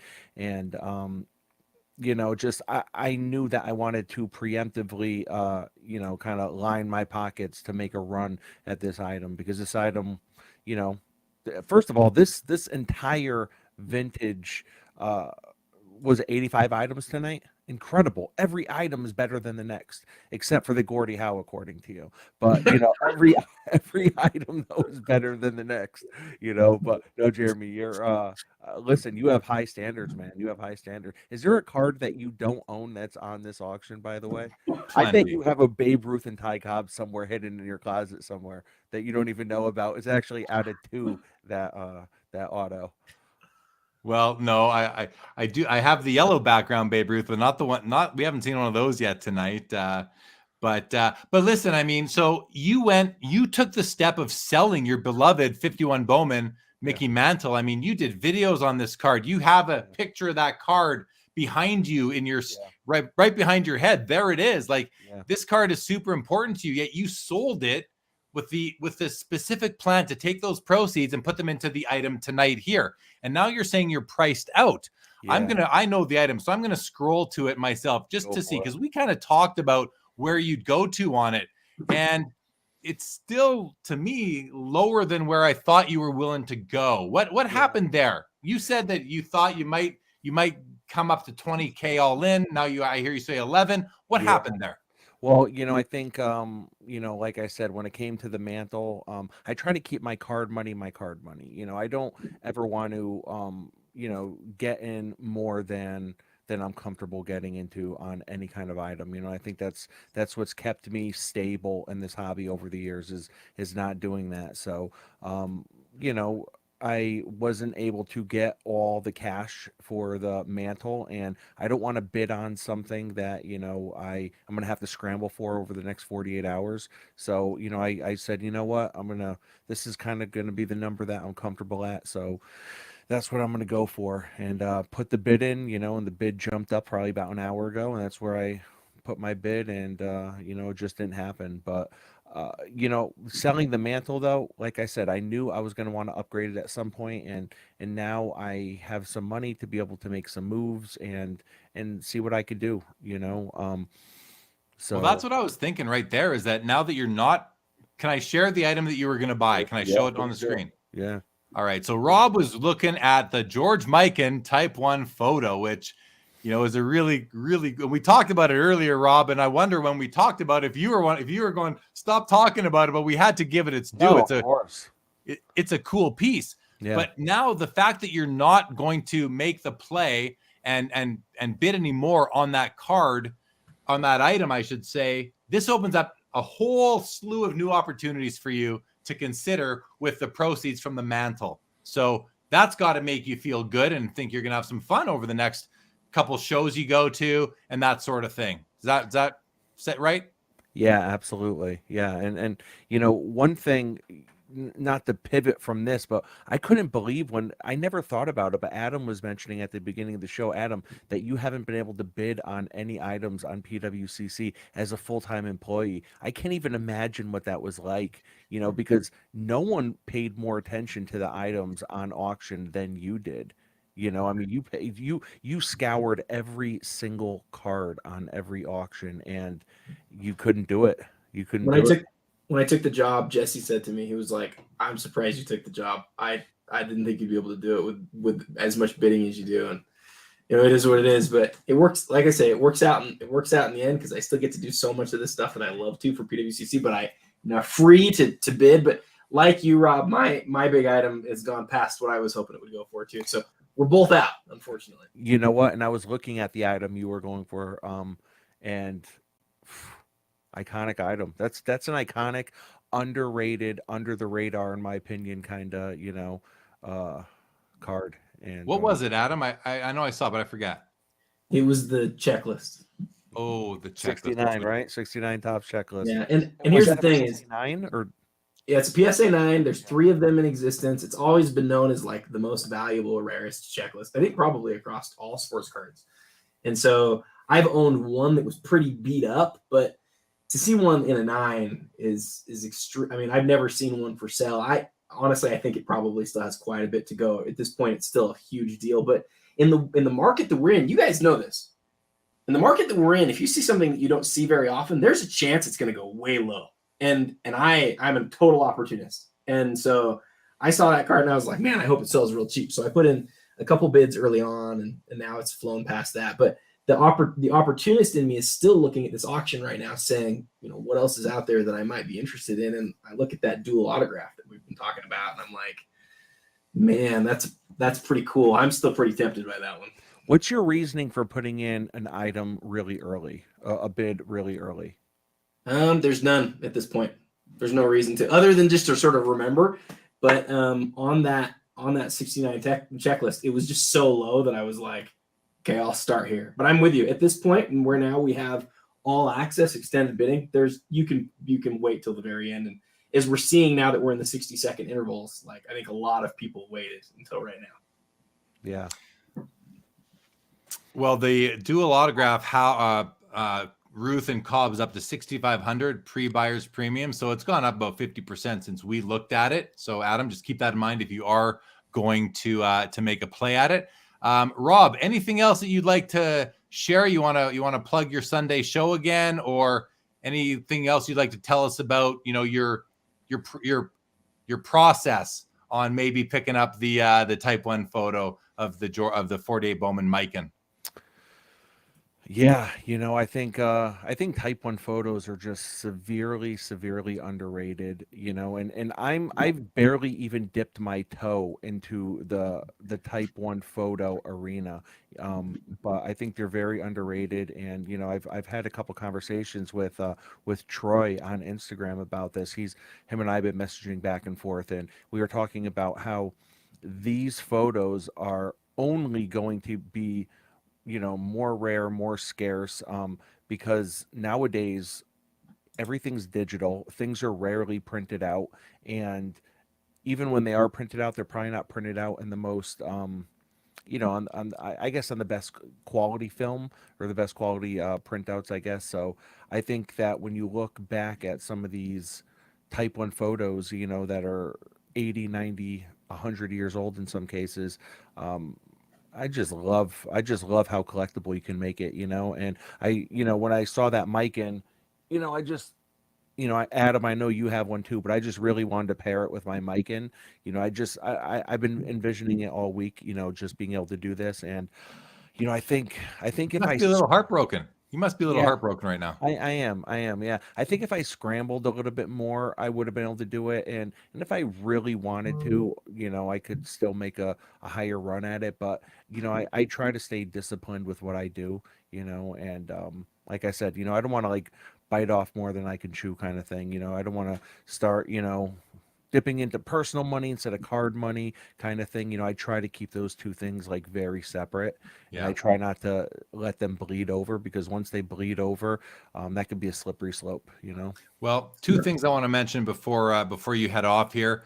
The first one is, had you picked up that Type 1 photo, that opens up a whole can of worms for you as a collector. And, you know, now you're not just the card guy, you're collecting Type 1 photos. You might want to match up another one. So, Right. you know, in a way it might have saved you and let you focus on cards. That's just how I kind of try to stick to my lane type. And the other one, I want to commend you on your hairstyle tonight, man. You are looking good. I love whoever does your hair does a great job. So Thank you. Well done tonight, my man. Okay. Hey, Adam, you know, Adam's hair's been looking a little pretty nice lately. You know, I know on the picture that you always use of him, it must be an old picture, because it looks like he has a Beatles haircut. I don't know why he doesn't send me a better picture. He also looks yellow in it. So I also have a gap. I have a gap in between my two. That picture is at least 5 years old. That's how long Jeremy and I have known each other, I guess.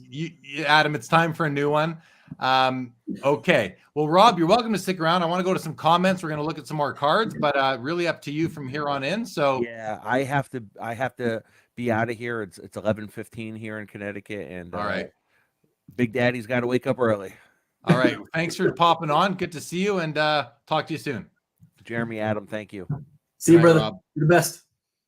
All right, couple of comments before we go back to screen share here. First of all, Travis Trail, thank you for that comment.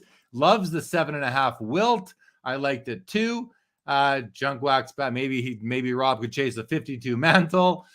Travis says, "How is that Gordie Howe 7? Must be the card I was talking about. Stained off. Yeah, not a great copy." And Vintage says, "How do you assess the rarity Type 1 photos without a pop report?" Great question. One that we're not able to answer, so we won't. But yeah, if you find out the answer to that, Vintage, please let me know.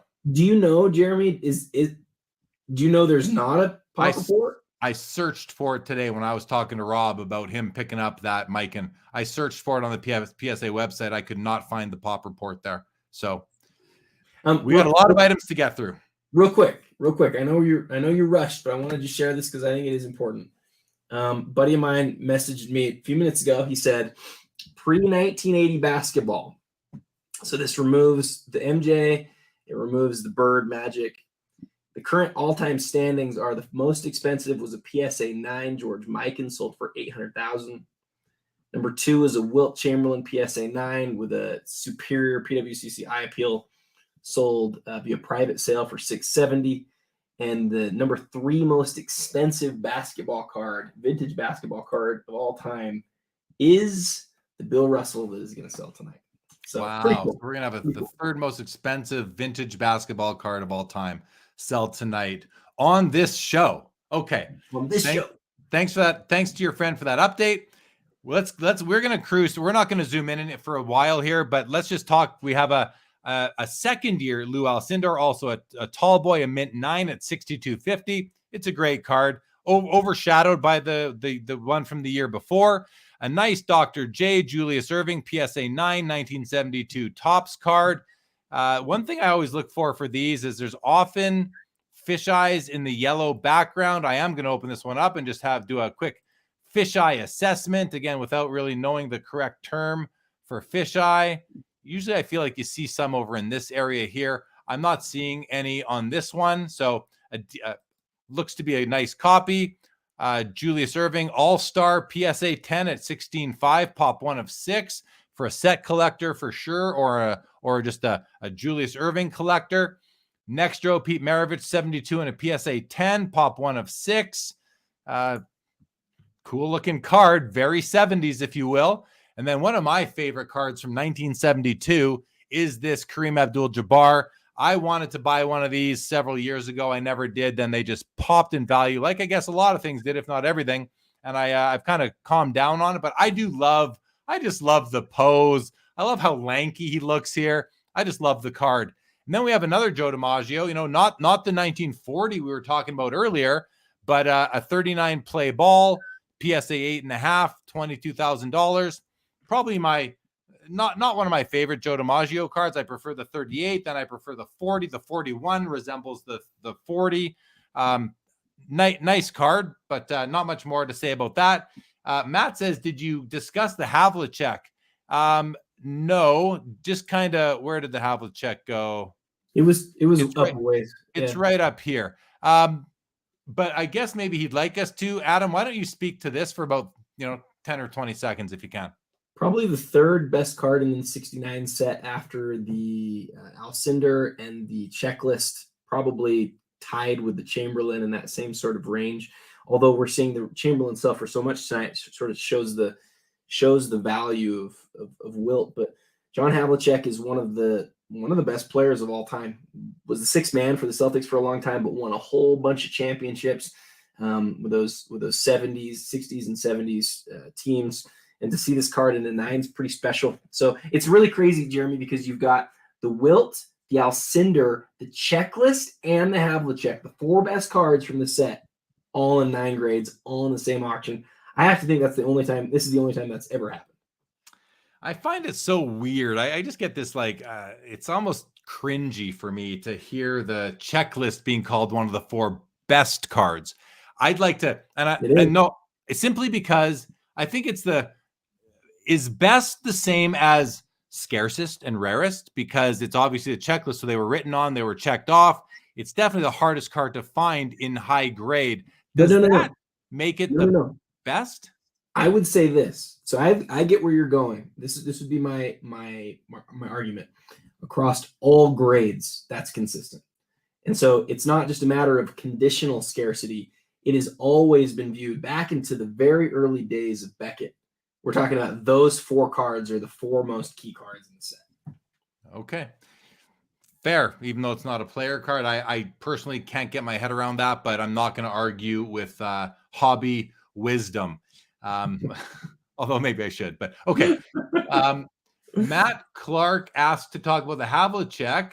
Says, I've never seen a 69 that doesn't have an inner recess. That card is way too wide. Okay. Yeah, because it's got these, it's just not the right holder for the card. PSA often just doesn't have the right holder on hand for the card, and therefore it just takes the next best thing. And I think that's a real quick shortcut of a business policy. Real quick, I was looking at this earlier with a couple of star MJs. It seemed to me that the star MJ card always gets the inner sleeve. And when the inner sleeve is present, there's no longer room for the card to sit in the normal holder. Is there an inner sleeve on this Havlicek? Tough to say. Maybe. I That mean, there might, you see this yeah, there must be. There's this I reflection think right here and I right think here. that's what's going on. And so what I would say, it might be too. Can I see the border again? Which I one? think it looks like it might be too wide. I think he might be right. Especially down in the middle of the card, Jeremy. You can see it best in the middle of the card. I think that's more edge than we're used to seeing by a smidge, by a millimeter maybe. Matt, do you agree with that? Am I off on that? So if that's the case, then maybe, yeah, then this must have been the next best holder they had. So maybe I was a little too tough on them a minute ago. If this is too big, I'd rather my card be too big than too small. Baz in the house, what's going on? Baseball card curmudgeon. Matt says the top edge has loose fibers, and that's what I was looking for. I don't see loose fibers on the top edge of this card. Matt calls it massively oversized, though, not just slightly oversized. And then Gerald says, I wish each card had their own clock and all items didn't get extended with any bid placed. Well, that's just the structure of the auction, Gerald. Let's keep on going, though. We have another. No, wait a sec. We scrolled down. That's right. Here we go. We're coming down to this row here. So this is the second most important card in the 51 Parker set, the Maurice Richard, also known as the Rocket. And now for the past 20 or so years, the top goal scorer in the league receives the Rocket Richard Trophy, named after this guy right here. Him and Gordie Howe used to go to battle on a regular basis. This is a PSA 6. Looks to be of a good size. I like to see this thick border here. It's thicker than this one, so it is off-centered, but it's at least a nice full-size card. These cards, I believe, were produced in varying sizes. If you can tell it's toned. This thing is showing its age. It's a dark. The stock is definitely toned. You have a couple of like fisheyes right on this black border here, which are a bit of an eyesore for me. The red text here is starting to fade or has faded a little bit. The black you can still see, pretty nice. But as far as the 6 goes, I mean, I'm gonna say it may be a bit overgraded for today's standards. There seems to be something going on in this top right corner here. I don't know if that's like a slight bend or if it's just something that the scan is showing us. I don't know. But this is a great card overall. I'm a big fan of this card. A Maurice Richard rookie card is something that any hockey Hall of Fame collector certainly is interested in owning. We also have a 63 Topps. This is the Pete Rose rookie, but it is also the rookie card of 3 other. Oh, wrong link, wrong move there. Let's just close these for a second, Adam, and do this instead, just to have a quick look. No, wrong card. Let's go to this one. All right. So this is the Pete Rose rookie. It's also these 3 guys rookie card. This is a PSA 8, and the centering is phenomenal on it, like absolutely phenomenal. You can just see these 3 white borders are like exactly the same. The angle is like pretty much bang on. The biggest flaw on this card, which you should be able to see right away, is right here on the right edge. This action right here. Not sure what it is, but it's there for everybody to see. Slight touch on the top left corner. Although from my experience now with tag grading, I do know that sometimes this might not be what it looks like. This might be a perfect corner.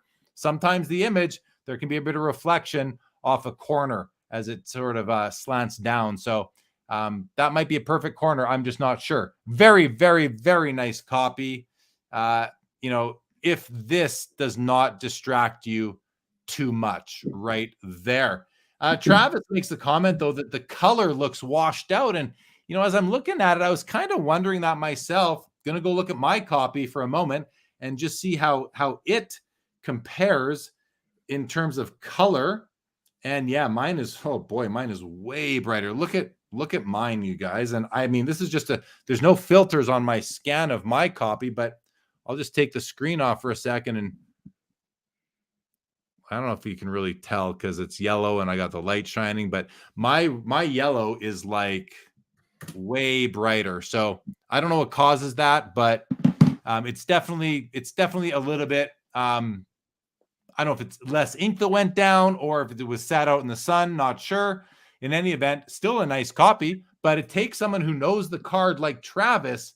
I guess Travis knows this card. The color looks washed out. It's usually a much deeper blue and yellow, and says that's not a scanning issue. That's the card. The corner is what I was talking about, though, Travis, and that might be, it might not be, but I'm not going to let up on that. I know that might be something that comes out of just the way it's image, it's captured. Hey, Jeremy, while we have just a second, I wanted to point out the clock has gotten below 30 a few times now. And this is something you and I talked about in our pre-show planning. The fact that we have fewer than 90 items that are being listed tonight, it changes how I think people's strategy for the auction maybe should work. We're in the point now where we're seeing only a bid every minute or every 30 seconds or so. It wouldn't be shocking at any moment to see this end. And so if you're one of those people who's waited for our cue to say, hey, we might be getting toward the end, I just want to call that out now. Yeah, I think it's important, especially when you're talking about bidding strategy, because bidding strategy is important, So keep your eye on the clock, as Adam said. These are 1 minute windows. So Gerald made the comment earlier. He wishes each item had its own clock. But yeah, and I understand that. I think we all would prefer that. But this opens up for more bidding, and that's good for the consigners and everything. So keep that in mind. And it's only a minute, though. So if a minute goes by and no item gets a bid, this auction will end. Travis Trail, thank you for clarifying. And I thought that's what you meant. I just wasn't certain. We also have a green background portrait Ty Cobb SGC4. Great card. Until I discovered that Ty Cobb that's in lot number 70 tonight, I wanted this with the red background. The green is the rarer background. There's 4 different Ty Cobbs in the T206 series, I believe. And this is the most most hotly pursued. The most valuable is the green background. I personally prefer the red aesthetically and price point. It's just a more affordable card. But this is a wonderful copy. I'm not going to nitpick it because I can just tell for what it's graded. I have no issues with the grade. It might be centered a little bit low. I always want to make sure that you can see the whole name. Uh-oh. Time remaining 0. No, we're still good. So I want to make sure that you see the whole name Cobb and the city Detroit on the bottom border. Sometimes part of that is cut off. This is a great copy. SGC4, VGX. Not much more to say than that, other than someone's going to be very happy with this card. I believe in their collection. It's very rare, and it's also been given the exceptional eye appeal rating. And I have no issue with that. I have not that I've seen enough to know for sure, but knowing a VGX card the way I do, this looks like a strong VGX card to me. All right. Sandy Koufax rookie. Whoa, what do you know? Another card that Jeremy loves. Love this card. Love it. Absolutely love it. Not a big fan of these old SGC holders with this green outline label, but that doesn't matter. Buy the card, guys, not the slab. Let's have a quick look at this, because when I started my Hall of Fame vintage baseball rookie collection, this was one of the first cards that I pursued. So looking at this, top to bottom centering looks perfect. Left to right, I think it's off-centered a little bit to the left, but that image is just like, boom, it's in your face, nice and bright. I don't see any registration issue at all with this card. Well, maybe just minor, but I'm not even, I'm hesitating. Should I be hesitating? Maybe I shouldn't be hesitating. Just a little bit on the yellow, a little bit of yellow coming down here under the green, but who cares? That wouldn't bother me. A little bit of the fuzziness in the name, but the image doesn't seem to be impacted by that. Both images are nice. I love the card. It's an SGC 8.5. I'm not going to argue with it. Let's just move on. We have this Pele, the Tupinamba. Oh, and it gets a bid. Look at that. Right when we're talking about it, gets a bid. The Tupinamba, Kolikau, Kigal. I don't even know how to say this. Anyway, it's a PSA 4. I don't know anything about this card, guys. I have to think that it's important. I look at his eyes. He's looking up. He just looks like he's having a great day right here. Pele. It's a teeny tiny card. So there you go. Let's move along. This Mickey Mantle 51 Bowman is very similar to the one that Rob Gerard recently sold, in that look how off center this thing is. Now this is OC. Rob's was miscut. It had MC on it. This wasn't great at OC, but I think this is probably more like a 6 OC. Maybe, yeah, probably a 6 OC would be what it would otherwise grade. But the submitter decided not to have a qualifier, and it got that 2-point reduction, which I think is, the general standard. So if you can get around this centering, as Rob Gerard was able to for his personal copy, which he's since sold, other than the centering, this card is awesome. And why I say that, look at the registration is like perfect. We saw on the other copy earlier tonight that we had that registration issue coming over the blue cap here and down his ear. We saw it down his face over here as well. We don't see it. There might be a tiny bit of it, but it's like a very, very well registered card.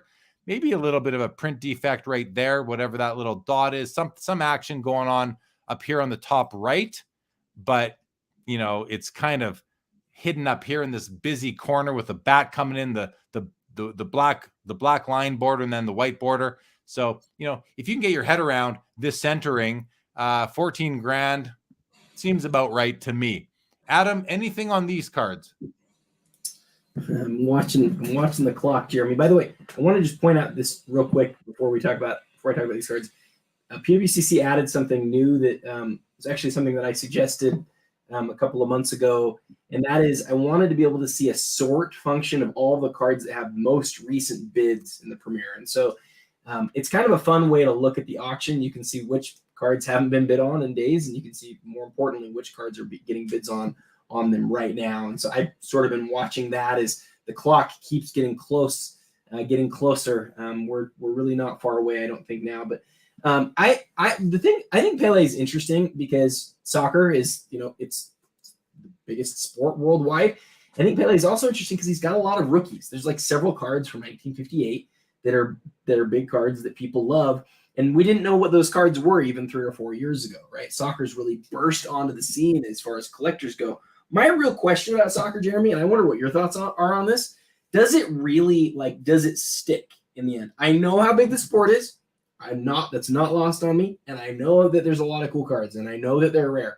But I'm questioning whether those cards are really from real collectors. I'm talking about the vintage. I know the modern sort of really rare stuff, but the vintage I'm interested to see long term. Does it continue to grow, or do we see it sort of come back to earth in the process? Do you have any thoughts on that? Yeah, I think it's gonna follow the same trajectory as the other major sports. I really do. I think soccer has earned its way into the North American card collecting culture. There are no shortage of soccer fans in North America. And Pele, I mean, I don't remember the time that I didn't know who Pele was or Diego Maradona. Like, I've known these names my whole life. That is just like I've known Mickey Mantle and Babe Ruth my whole life. Not personally, but you know what I mean. So the difference to me is you've known the 1952 Topps Mickey Mantle since you were 7 years old. You still don't know how to say Tupanamba Limited. Because you don't know the cards. No, that's different. It is, but I don't think that that's necessarily it's a hurdle, but I think it's a hurdle that the hobby can overcome because we want to learn. We know the fact that I've known about Pele as long as I've known about Babe Ruth makes me now want to know, okay, what Pele card is the one that I would want. So I need to see them all the rookie cards, let's say, and then pick my favorite aesthetically, balance it out with scarcity, and go from there. This card, not going to make my want list. This card, I mean, it's quirky. It's funny. It's funny looking. It's like, what is this? It's not, I do not like the design at all. I do not like the looks of this card at all. It does not appeal to me. I just think it's an ugly card, but that doesn't mean it's not important. So I call that out. Hey, let's keep on going because we're halfway. We got so many more to see. Yeah, and we're not going to make it because it's going to end before that. Real quick, will you look up Sammy Baugh? No. No? Why? No, let's get to it. Let's just run through these. Fine, you jerk. I don't want to search. It's going to take up too much Go time. ahead. Go. There's so many cards. PSA 4, Willie Mays, 1952 tops, exceptional eye appeal rating, 13.5. This card looks to be exceptionally centered to me. I mean, I'm without zooming in. Okay, it's got slight count. It's got some counterclockwise tilt. The background looks just amazing to me. It's often got some of these like light differentiator, like, you know, it's a little bit lighter right here, a little bit lighter right here, but I seem to think that that's how they often look. This card looks really nice to me, but for that tilt, but I'm okay with it. I would have this one in my collection because it's just a very valuable card. Jackie's other rookie card, the 49 Bowman in a PSA 7. I do want to pick up one of these, but I have other cards that are of higher importance to me. But 18.5, I mean, this is like an all-time card right here. I love it. I'd love to own one to pair up with my 48 Bowman. And then here's an SGC 9.5 Michael Jordan. Looks pretty nice from here. Above average eye appeal rating from PWCC. Adam, any comments on these three? No, 3 awesome cards. I love the Maze especially. All right, continuing, 53 tops Mickey Mantle. I think this card is as nice as the 52, just a year later. So, but this card is no slouch itself. An SGC 7 looks really nice from here. It's got like these. Every card here has the PWCC eye appeal rating. In this row, it's a 23,000. I almost bought a PSA 4 of this at the Burbank show in February. I kind of regret not buying it, but anyway, a beautiful, beautiful card. And look at the bottom border. Even the red borders are really clean. Let's just take a quick look at that because that's important for this card is how are the red borders? Because the white borders, if there's any, border wear, you're not going to really, edge wear, you're not going to really see it. But the edges here, these edges are amazing. These edges are amazing for the card. I love it. And is the auction over? No. We have a Roberto Clemente rookie here, SGC 7 as well. Same grade as this, 55 tops. Like, this card is well-centered. You know, I have this card in a 6. It's not well-centered. I kind of didn't buy the right copy for me, but I'm going to be fine with it. This looks like a really nice copy for a 7 at first glance. You know, little, not perfect corners, but that's okay to me. Registration's like really nice. Not perfect, but really nice. Edges look great. You know, I don't mind this rough cut up here at all. That I like that. Yeah, really nice. A minor fisheye under the E here. Minor because it's big, but it's not like a real pronounced one. I'm not sure what this is here. A little scratch maybe in the surface there. But I think very appropriately graded. I also don't have an issue with the eye appeal rating. And then here's another. Look at that. We have 2 of these. We have the PSA 7 at 18.5, and we have the SGC 8 at more than double the price. And is it double as nice? I don't know. But a great card. Both. Yeah, this one seems to be a little bit more off-centered, a little bit to the right. This one seems to be perfectly centered. Really nice copy. Couple of hockey cards here in this next row. A PSA 10 Raymond Bourque rookie, Opeachy rookie. Great card, Hall of Famer, one of the all-time top-scoring defensemen of all time, if not the. I just don't know off the top of my head, but I love Raymond Bourque. I mean, this guy had an illustrious career.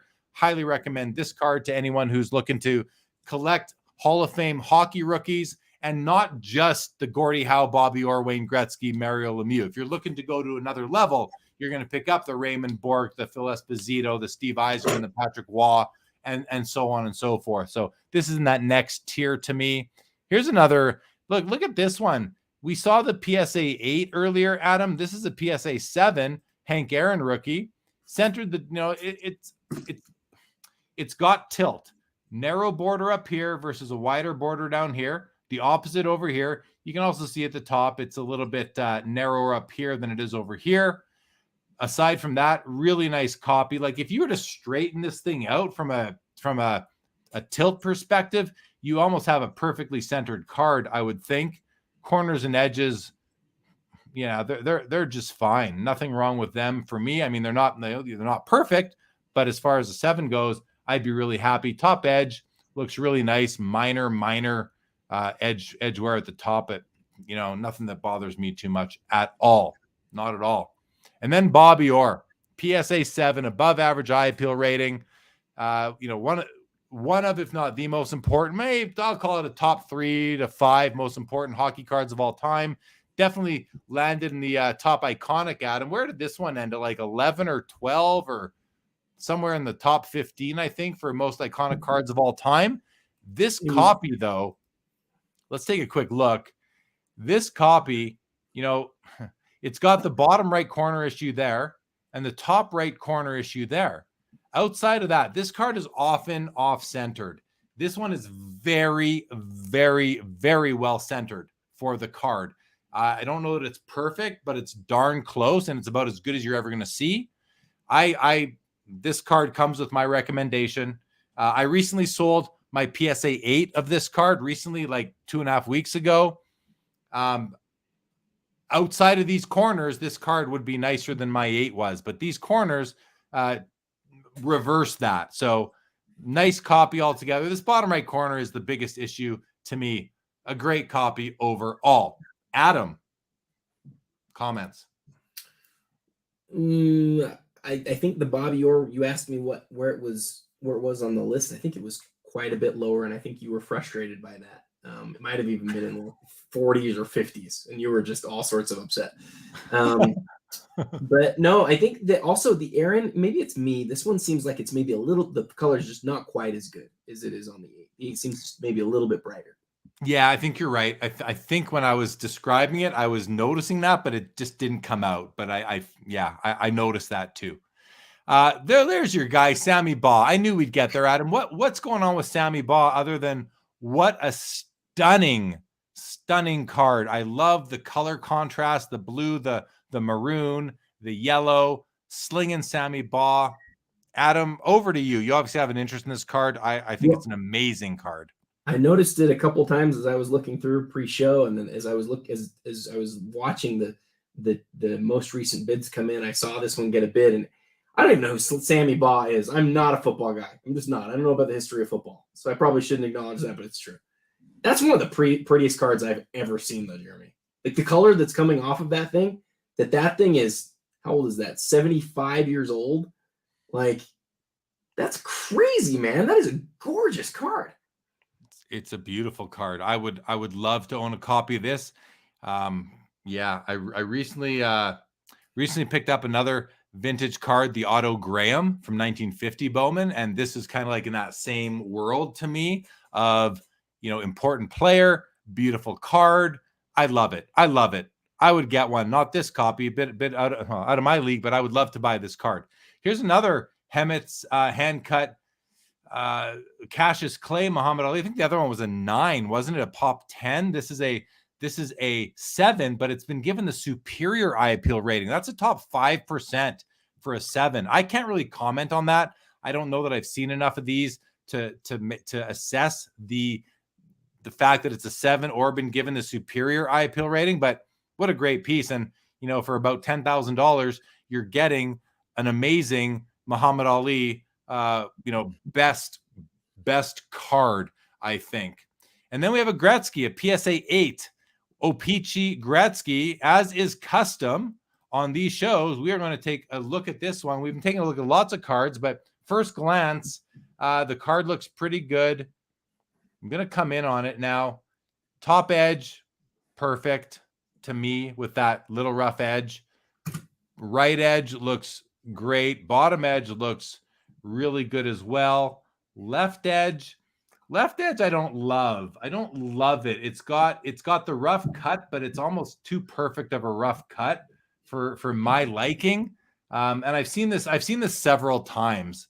I don't love the left side of this bottom edge either. So personally, just my taste. Oil drop is also it's definitely situated within its pocket to the right, so you have that registration issue. You see the blurriness. I always tell you guys, look at the edge of the legs, and you can see there's that extra layer of ink or whatever shadow here. So it's got some issues there. I also like to look at the word Edmonton and the word Oilers and see if the word Oilers, it's usually it's often situated a little bit lower, like a lower plane than the word Edmonton. That is the case here. Not too bad, but it's also that I guess the orange is a little bit low in the pocket there.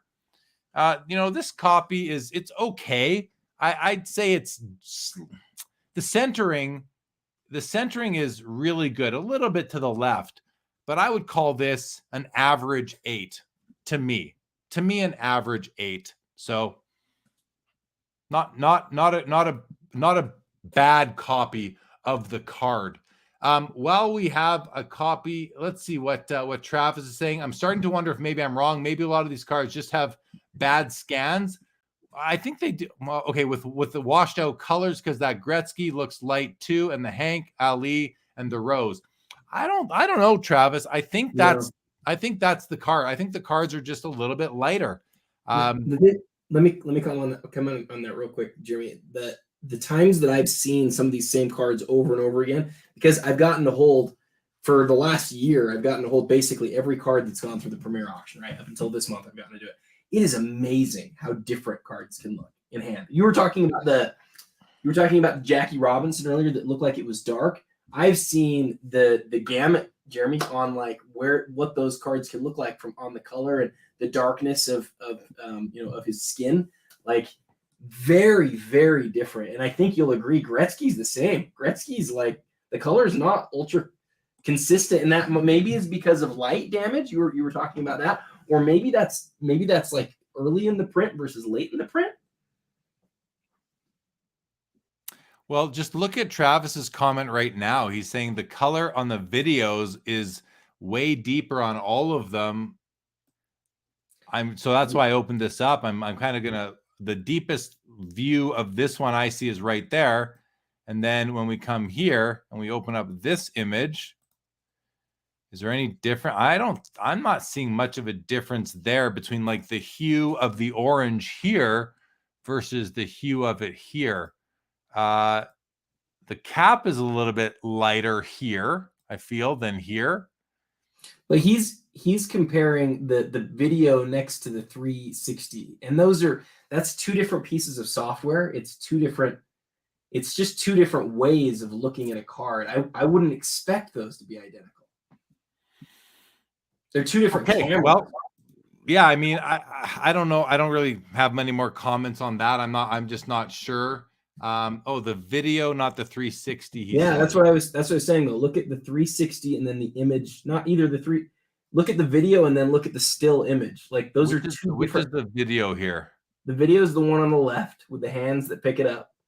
And then down below, like it's two different cameras. It's two different pieces of software. Those would show up a little bit different to me.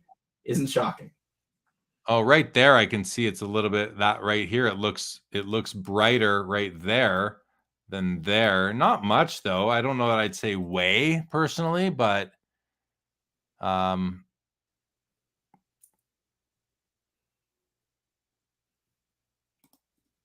like right there, that looks. We can take.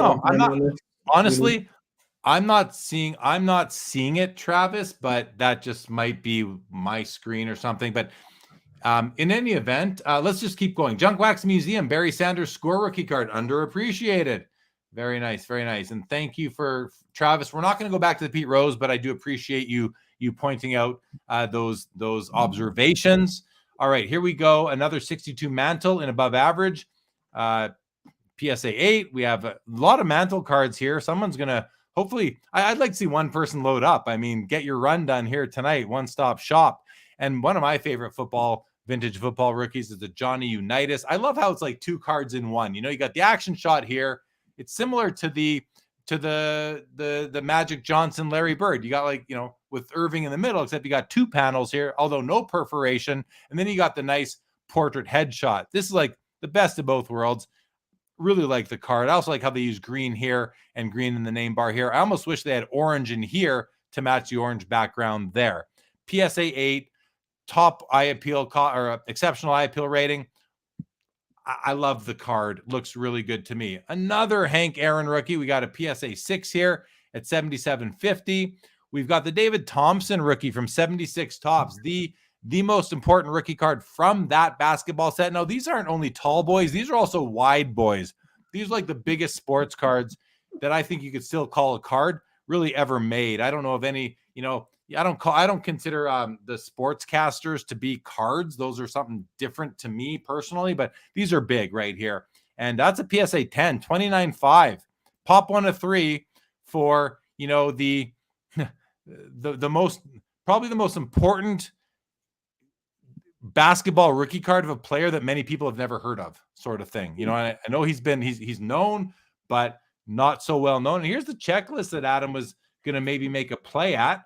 The PSA 9 69 Tops basketball checklist at $23,000 for a checklist, but it's in the set. People want complete sets. PSA registry competition, very, very active activity on there. So active activity. Adam, why don't you speak to a couple of these cards? Because I know you have comments. Yeah, so David Thompson scored over 70 in a game. He was the guy who was there to induct MJ into the Hall of Fame. Was one of MJ's sort of heroes growing up. And to see that card, you said it perfectly. It's the best rookie from that set, and the fact that there's only 3 of them makes that really an incredible card. But ironically, also there's only 3 of the checklist. Yeah. For me, I prefer the checklist because the 69 set is such a critically important set, and I think of that personally as one of the cards from the set. As I was researching that, you look at the population report on the 69 set, and it's unbelievable, Jeremy. Like, I think if I remember right, I did content on this. I think this card is rarer, at least 4 times rarer than the next rarest PSA 9 in the set. So it's really like you don't ever see this card come up for sale in 8s or in 9s, and so they're both just huge, super rare. Unbelievably conditioned cards. Okay, so all that said, I'm still like, if you were to tell me that you were going to take $28,000 tonight and buy this card, I would think you were crazy, because you are not going for the complete set on the set registry. That's the only reason I can see why somebody would spend that kind of money on this card, was to compete on the set registry. Now this is just me, Adam, speaking from personal opinion. I have no checklists in my 3,000 card sports card collection. I don't have a single checklist. To me, they weren't checklisted from the beginning of time. Checklists used to be on the packs, and it's just a checklist. What's cool about it is if you want the player's name written in text on a card. So, look, Michael Jordan's name is right here. I'm still kind of like, whoop to do. To me, for you to have bought this card, I would think you were crazy, to be honest. For Adam Gray to buy this card, I would have thought you were crazy. My favorite thing is that it just got another bid while you were talking about it. Because there's people that need it for their set, and that I understand. But Adam Gray buying this? This is 100% Adam Gray card. This, and the reason why is that this is like a very important part of basketball history. Basketball card history. It's the first checklist, right? All the sets that came before it didn't have one, so it's the very first checklist. It's the rarest and most difficult grade of a top 5 or 6 set ever made. There's no set in the history of basketball cards that has more Hall of Famer rookie cards than this one does. So to your point, all of those names are on this card. There's 3 in this condition. It's quite literally the best checklist ever made. And so for me, I look at that, and you're right that like, you're absolutely right that for a set collector, this is the perfect card. I'm not gonna argue that. But for me, a rare card collector and an important card collector, I look at this and I love it because it's basketball card history. I can't argue with that. I can still say cuckoo, cuckoo. No, I'm just kidding. Okay, let's keep on going. Enough time on a checklist.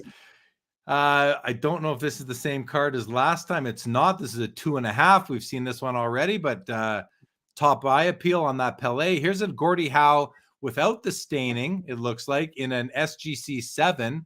at 14. So this one's at 14,000. I got to compare it to the other one now.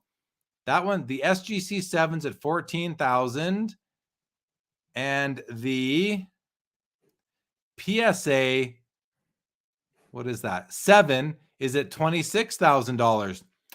Okay, let's just do this really quickly. I want to see if there's anything else better about the card up there, if the centering is actually better up on the PSA card. So let's now open this one up. Yeah, this centering on this one this centering hurts the card. It's also diamond cut. I think it's diamond cut, either diamond cut or just some really weird. No, that thing's diamond cut, right? Because what's the difference between diamond cut and tilt, Jeremy? Well, diamond cut is a parallelogram. The card does not have perfect 90-degree angle corners, where tilt is just the card is perfect rectangle, but the image is printed on a tilt, either counterclockwise or clockwise. Diamond cut is you don't have a perfect rectangle. And from here, I mean, look at this top border. That incline, that angle up is severe. And this angle down is straight. This edge is straight. This Your is eyes are so much better than me. I actually, this is diamond cut. This I don't know. I really don't know what to say. Maybe that's okay. Maybe diamond cut isn't penalized by the grading companies. I'm not sure, but this is outside of that and the centering, this card's amazing. The text is bright and bold. The image is great. You're not gonna find one with any really better registration than this one has. The image seems a little bit light to me. His face seems a little bit light, and as do the black borders. So yeah, this card has some issues to me. I think this card is overgraded. I definitely think this card is overgraded by SGC personally, but hey, I don't know SGC standards the way their graders do. So that's just based on my personal criteria. So yeah, I'm not a fan of this copy either. Unfortunately, I'm not a fan of the Gordie Howe rookies in this auction tonight. And then we have a card I love. I love this card, Adam. The 1981 Topps Magic Johnson. I equally love the Larry Bird, but I love this one a bit more because look at him. He's in midair, going through 3 defenders, about to just put that ball where it belongs, right through that hoop. PSA 10 looks to be worthy of a gem mint grade. I just love the card. It's obviously his first solo card. I used to have him and Larry Bird PSA 8s, I think. I sold them just before the pandemic. I regret not having that pair. I love a nice pair of cards, and those two are awesome. I love this card, Adam. I love it. What's it at right now? 10,000. Not too bad from if I remember, this card was hitting 20,000 plus back in, maybe even way more. Yeah, way more. Yeah. So I love the card. When I look at this card, I think of a few things. One is, I'm glad to hear you love the look of it. I've heard other people say that they don't love the look of it. And I've heard people sort of speculate that this set did so poorly that's why Topps stopped making basketball cards. It's the last Topps set before we get into the Stars and then into the Fleer in 1986. It's really too bad that we didn't have mainstream cards in packs between 1982 and 1985, right? Those 4 years, we didn't have anything. But that's what also makes this card so special, is that for Magic Johnson's beginning of his career, you have the 1980 trifold cards, which some people don't like, and I get why they don't like them. They're just so different. They're not traditional cards in any sort of way. But then you have all these other years, Jeremy, where you don't have Magic Johnson and Larry Bird except for this one look. And like you say, they're very different from each other. The Bird more like a profile pic, and then this Magic, but that is a classic Magic Johnson pose, a young Magic. And by the time 86, 87 Fleer rolls around, he's not the same Magic anymore. He's a different guy. So I'm with you. I think it's an important part of Magic's history. Yeah, like to me, this card is way better than that checklist. Not to keep on harping on that. No, I'm bugging, but okay, let's keep on going. But very quickly, couple of comments that have come in. Vintage says the 57 Topps football is such an awesome design. Talking about the Johnny Unitas right here. And I agree. And there are two other, there's a Bart Starr rookie card in this set as well, as there's one other who just is escaping me right now. So it's also a great set filled with some really important rookie cards.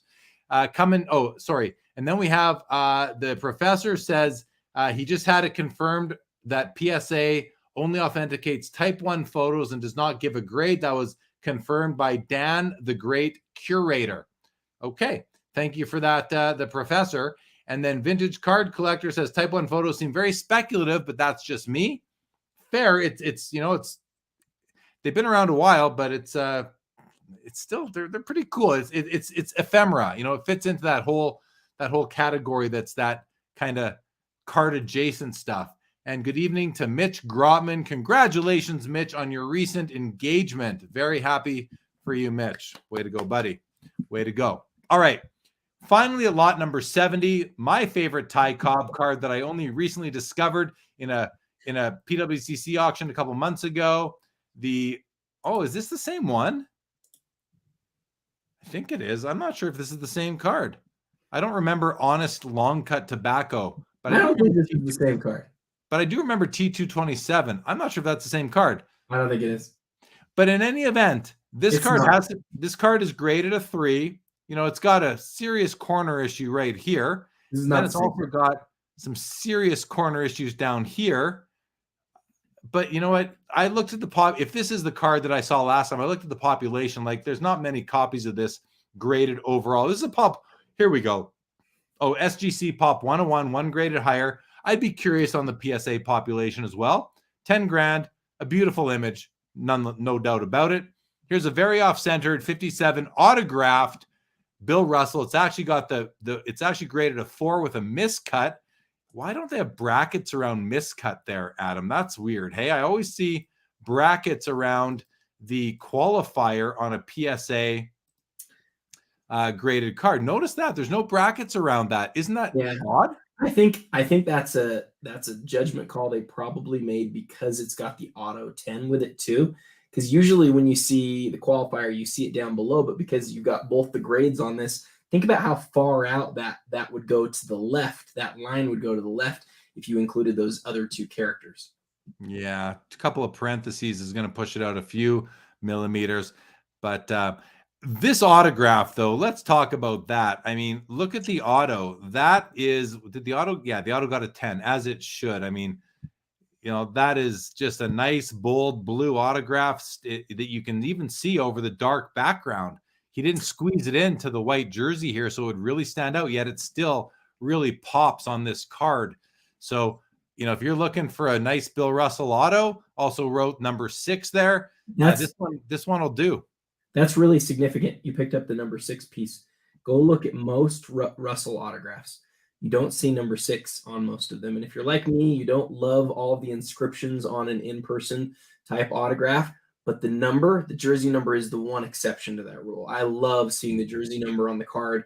I love this autograph, Jeremy. I'm glad you mentioned it. And the other thing that I want to do, I want to steal a note from our friend Sign and Slab, David Ratliff. He talks about how an autograph can really rehabilitate a card.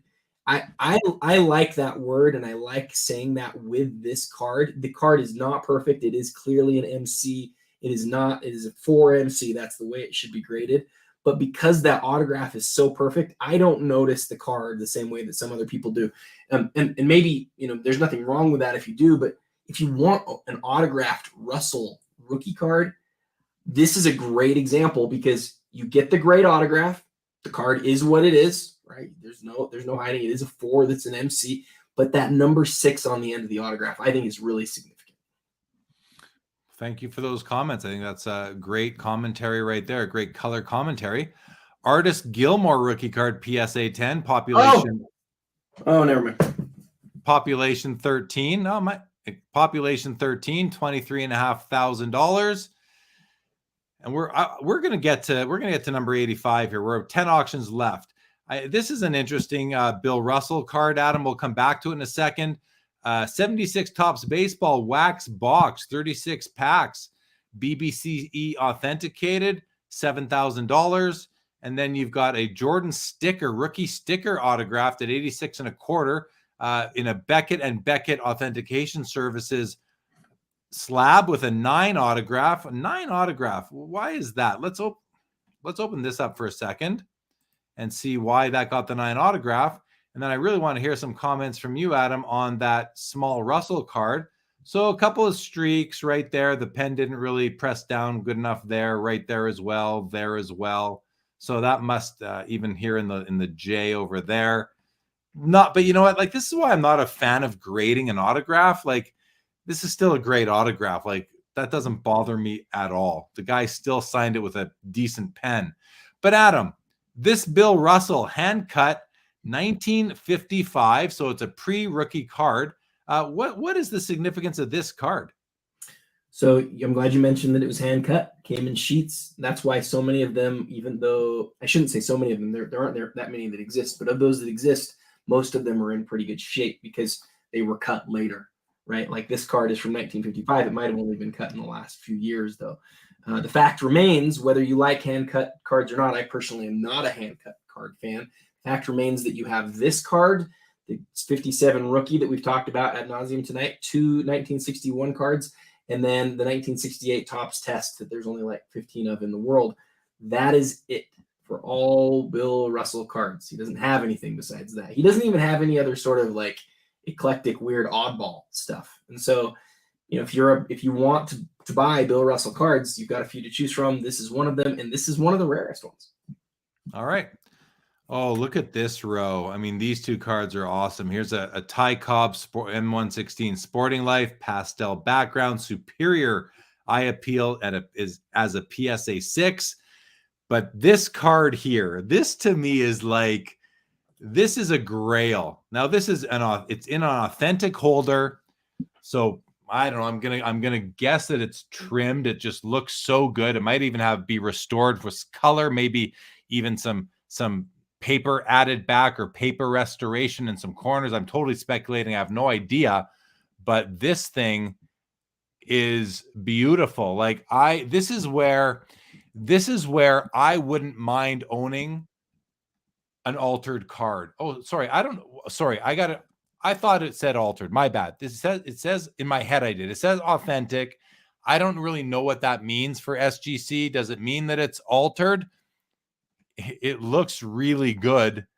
I don't think it does, because I think the graders have all taken the tact that if a card is altered, they must report on it if they believe that it is. Like I know CSG does.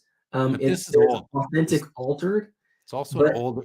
It's an old SGC slab, so it may, that may. I don't know. Regardless, I don't care when it comes to this card. For me, if I was in the market to spend $30,000 tonight, this is where my money would go. Out of every card I've seen, this is the one I would be buying in this auction. Is this Joe Jackson? I've never owned a Cracker, so I'd love to have a Cracker Jack in my collection. I think this is just the coolest image of Joe Jackson. He's got that other card, one of the tobacco cards with like his nose is like a hole on it, and you only see him in 1s and 2s. I'd rather have this card. It's bigger, it's bolder, it's nicer, and I don't know what a PSA 1, 2, or 3 would sell for. Probably more than $25,000, I think. This is an awesome card. I love it. Like I love this, and I wish I could buy this card tonight. The 1915s are known for not actually having been put right next to the Cracker Jacks, and so they don't come as stained. A lot of times that leads to nicer colors and certainly nicer backs on the cards. I'm with you. I look at this card and the red and it's just beautiful. It's just it's not, I would put Sammy Baugh above it as far as aesthetics, but besides that in this auction, those might be the two nicest cards in this auction. And I can't argue the Sammy Baugh. I think this is a card I'd rather have, but the Sammy Baugh, there's something about that card that is just like stunning. Then I have a PSA 8 54 Topps Jackie Robinson, third-year card. It's not third-year card. Third Topps card, I should say. Very nice copy from this angle. It's got the above average eye appeal rating sitting currently at 7250. Another mantle.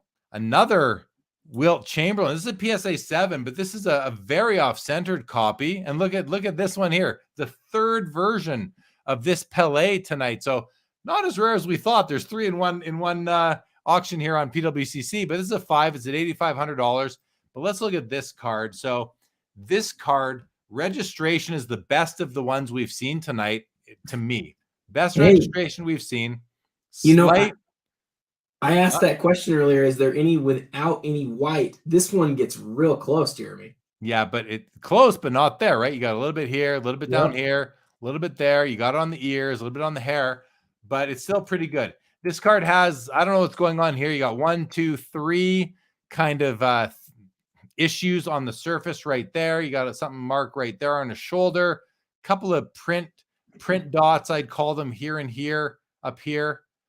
You know, the Warrior looks pretty good to me, but then the centering, it's definitely off center, typical for the card. It's a reslab. You know, this is an older grade cert number in a new holder, so something just to be aware of. But you know, again, you're going to get this one for cheaper than the other two. You just have to be okay to add. You know, some people only want centered cards. It seems like that vintage group that you and I are both in, everybody, it's all about centering for everybody. And it makes me think that most people are that way. And I think most people are that way now, even though as I wrote in this issue of Basketball Card Fanatic, I am definitely a registration snob. All right. A nice Willie Mays, Burke Ross, 52 and a PSA 8. We've got the Babe Ruth hand cut. I just don't like the looks. This card just, it's gonna sell. It's gonna go into a great collection, and it's a Babe Ruth card. But I don't see Babe Ruth when I look at this card. I just don't see Babe. I don't recognize him in this picture. Nonetheless, above average eye appeal, PSA 8, and you know, a cool sort of maybe it's a bit of an oddball Babe Ruth card. And 52 Bowman Mickey Mantle SGC 8. I do love this card. Like, I just love the looks of it. I love all the early Mantle cards, the 51 and 52 Bowmans. And then, of course, the 52, 53, and 54 tops. This card looks absolutely gorgeous. Like, what is this graded? It's an 8. It's incredible. Like the center, it's a little bit high on the cardboard canvas, but left to right, like perfect. The image is bold and beautiful. The registration is like, I think it's bang on. Like, I don't see any issue. Like, look how clear and this thing is focused. Like, is this undergraded, or is there a surface issue, sort of something on the back that we're not seeing? Because this is a stunning copy of the card for me, for my eye anyway.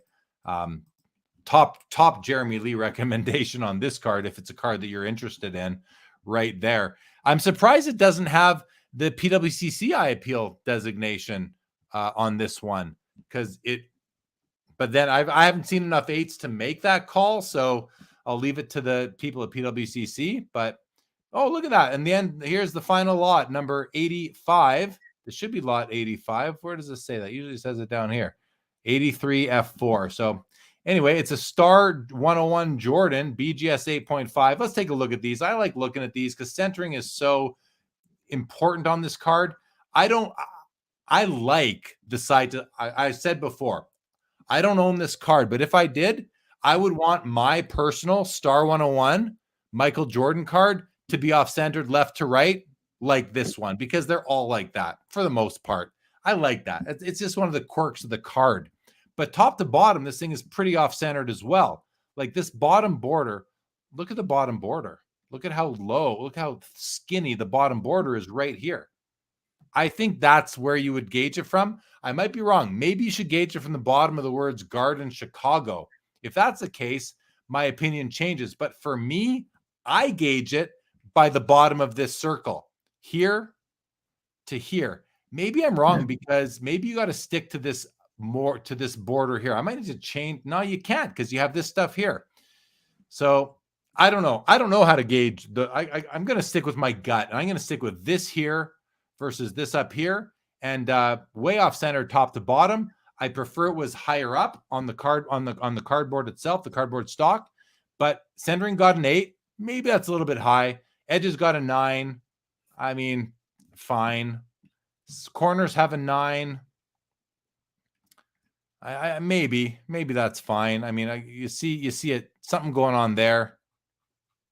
Nothing there. That corner is like pretty perfect. That corner has a touch on it, and the top corner has more. It's got, you know, kind of coming up an L-shaped issue there.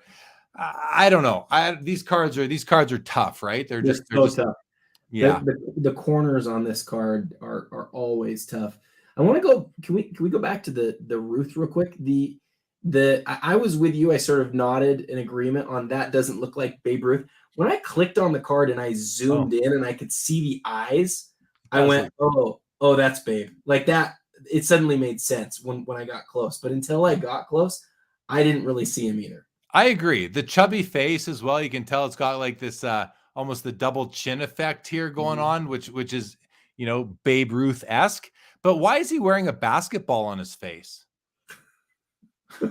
I mean, so yeah, I don't love the card still, but doesn't matter. You know, it's a 1921 Babe Ruth card. It's an art card. It's a drawing. It's somebody's rendition of what Babe Ruth looked like. And I have cards like this in my collection that aren't from a photograph, that are paintings. We all do if you have collect vintage. So a cool piece, but just not for me. I'm good with the Babe Ruth card that I own, but someone else will love it. So okay, let's just go to some comments here. Mitch, you are more than welcome if you are still here. Doug Brenner, love the 1914 and 1915 Cracker Jack sets. Yeah, they're super cool. Vintage says, yeah, there. I just, what's with the lips and cheeks on the hand cut Ruth? Yeah, exactly. And Vintage says that the Star Jordan is a PSA 7 at best. BGS overgrades these. Yeah, I'm not going to argue with that. And Doug tells us Babe supposedly ate 17 hot dogs in one game. Well, that's great, but those aren't basketballs. He's got a basketball on his face here. I think it's just the print technique there. So, okay, Adam, for the first time ever in a Premier auction, we've gotten through all items. That's because there were only 85 of them, and the clock continues to tick down. And it seems like bids keep on coming in. Why don't we do a sort? Go ahead. So yeah, if I was you, I would do a sort of like most recent bids, because it's fun to see. We're seeing a lot of the same things really get a lot of bids, especially cards that are checklists in this auction. I don't know what to say. It's not me who's bidding on it, but the checklist continues to rise. The Sammy Baugh continues to rise. The Burke Ross, Willie Mays, the dual autograph with Babe and Cobb, and the big one of the night that we've seen a few bids on is the 69 Al Cinder, which started at 150 and has gotten a couple bids now up to 160. Yeah, look at that. I also noticed the Bill Russell, the 5.5, is getting bids. And, you know, this card comes with my recommendation. Let's look at this one again. I love this as a 5.5. You know, it's not a perfect card, but boy, is that ever, if the centering alone, even though it's, you know, a little bit high, but the Russell is so often off centered. This is well centered for a Bill Russell in any grade. So this is there's someone savvy. There's at least one savvy, probably at least two savvy people bidding on this card right now, because it's very strong for the grade. PWCC agrees, giving it the top 15%. I wouldn't have been surprised if this, for a 5.5, if this got the superior eye appeal designation, just because it's a 5.5, and I haven't seen five like this low of a grade be this nice that I can recall. Sammy Ball looks great, like you said. The Gretzky's had a bid recently up to 14,750, and again, not my favorite PSA 8. I don't think it's deserving of the eye appeal designation personally, but you know, I say that hesitantly because there are certain attributes of this particular copy that I could see not upsetting other people as or not, you know, people not being as critical of as I am. Jeremy, don't get too excited. Let's make sure. Adam. Is it over? Is it over? Wait till these say sold. We got to wait till these all say sold down here. It's taken a while. This might be it, guys. This auction might have come to an end. It ended. The vintage April premiere auction has completed. Yay! See completed listing. I like this new graphic. Oh, PWCC with a new graphic at the end of the auction. Isn't that fun? So here we go. Sorted by, let's sort by highest price. And let's take a look at the first several highest priced items, starting with the third most expensive vintage basketball card sold of all time from pre-1980 is this now tonight, this 1957 Bill Russell PSA 8.5, a stunner of a card, from Chris Sewell's Blazer division, no doubt about it. This is an amazing piece. Congratulations to the new owner of this card, just shy of $1 million Canadian. The Lou Alcindor PSA 9 does $192,000, and we have a Jordan PSA 10 at $180. I don't think this got any more bids since we started. It was at $150 when we started. The Bird Magic Irving SGC 10 does $150. Another card I love, the Lou Gehrig PSA 8 does $120. The second year Gehrig does $99,000. The Worldwide Gum Babe Ruth comes in at $90. $84. Adam, this is a very high price, I believe, for a BGS 9.5. That means that the subgrades made a big difference, being 0.5 away from a pristine 10. But it's still sold for half the 100,000 less than the PSA 10. It does have the NBA sticker, which is that third opinion, if you will. You got the opinion of PSA, you got the PWCC second opinion, and then you got the NBA third opinion. I'm not against these NBA stickers. I think that it makes sense to get another opinion. Why not? What's wrong with another, experienced grader's opinion like a Mike Baker? So in any event, $100,000 more than this one, I'd probably buy this one and take that extra 100 and scoop up maybe this Gehrig with an extra 20. In any event, the second, or the 69 Topps Chamberlain comes in at $72,000. The Cassius Clay Hemet's PSA 9 does $48K. Jackie Robinson 49 Bowman $48K, and the Wilt Chamberlain PSA 8 comes in at $45.6. And I'm just going to scroll through the rest of these here for you guys to take a look at. The PSA 6 Mantle does $40,800. I'm actually personally very happy with that because I own a 6 that's nicer than my 6 is nicer than this 6, like certainly nicer. So I'm happy to see that. The David Thompson does $37.2. The Checklist does $36,000. Adam, you thought about this card. Where did you see it ending? What was your speculation on the final price for this one? As always, I'm an opportunist, right? And I wanted to buy it if it was going to go really low. I thought it was going to go for quite a bit more than this. I think most public pricing would have guessed that it would have been sort of north of 50. But to your point, and I think it's a very valid point, it's a checklist. And so it kind of challenges the thinking, like how much can a checklist be worth? And tonight, I think we saw the best checklist in the world. That's not just me talking. I think this is the single best checklist in the world, along with the other two PSA 9s of this card, is worth $36,000, which is obviously nothing to scoff at. I think that's probably a record price for any checklist ever sold. I mean, what's that Johnny Moore, the 86 Fleer Johnny Moore is a card that is only very expensive because people want the whole set in PSA 10. It's the lowest pop PSA 10 of any 86 Fleer card, the Johnny Moore. Yeah, I never heard of the guy. I'm not familiar with the player. Yeah, he's actually surpassed Jeff Malone. Jeff Malone's now a little bit rare, but yes. Okay. But along that same line of thinking, the Johnny Moore is still very valuable only because of the population. That's the only reason why it has that value. I feel the same thing about the checklist. I think it's the same reason. I have no interest in owning a Johnny Moore card. Just like now, for you, Adam, you like the checklist because it's the first checklist. It's the best checklist ever. Checklists are a part of sports card history. To me, the checklist is a better card than Johnny Moore, which might sound funny because the checklist isn't a player and Johnny Moore was, but Johnny Moore is a common card, whereas the checklist is, at least it's got names of Hall of Famers on it. So interesting. $36K. I think the reason why this card goes for so much money is because people are competing on the PSA set registry.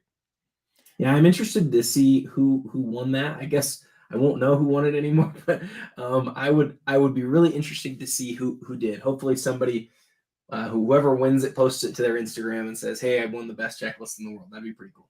And updates their PSA set registry and moves up a notch on the 69 Topps basketball set, which they likely will if there's only 3 of them.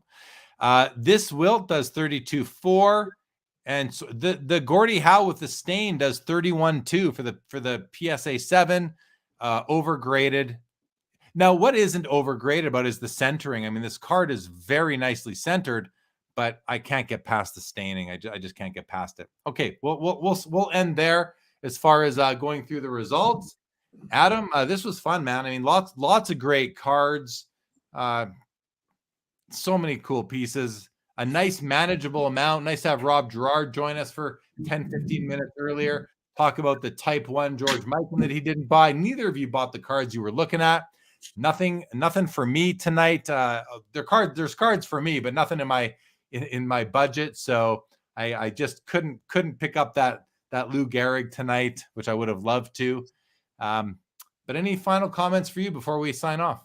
3 hours goes by real fast, man. And this is about a little bit less than half the time that I was on here for the last premiere auction. But I always love sitting with you and talking about, all the different cards that are in the auction, hearing your expertise, hearing the thoughts from the chat. The chat's always amazing. The thing that was a little bit different about this one is it's just vintage, right? It's just vintage people who are in this chat. So a lot lower numbers today than we normally have, but still a lot of people here, and it's been fantastic.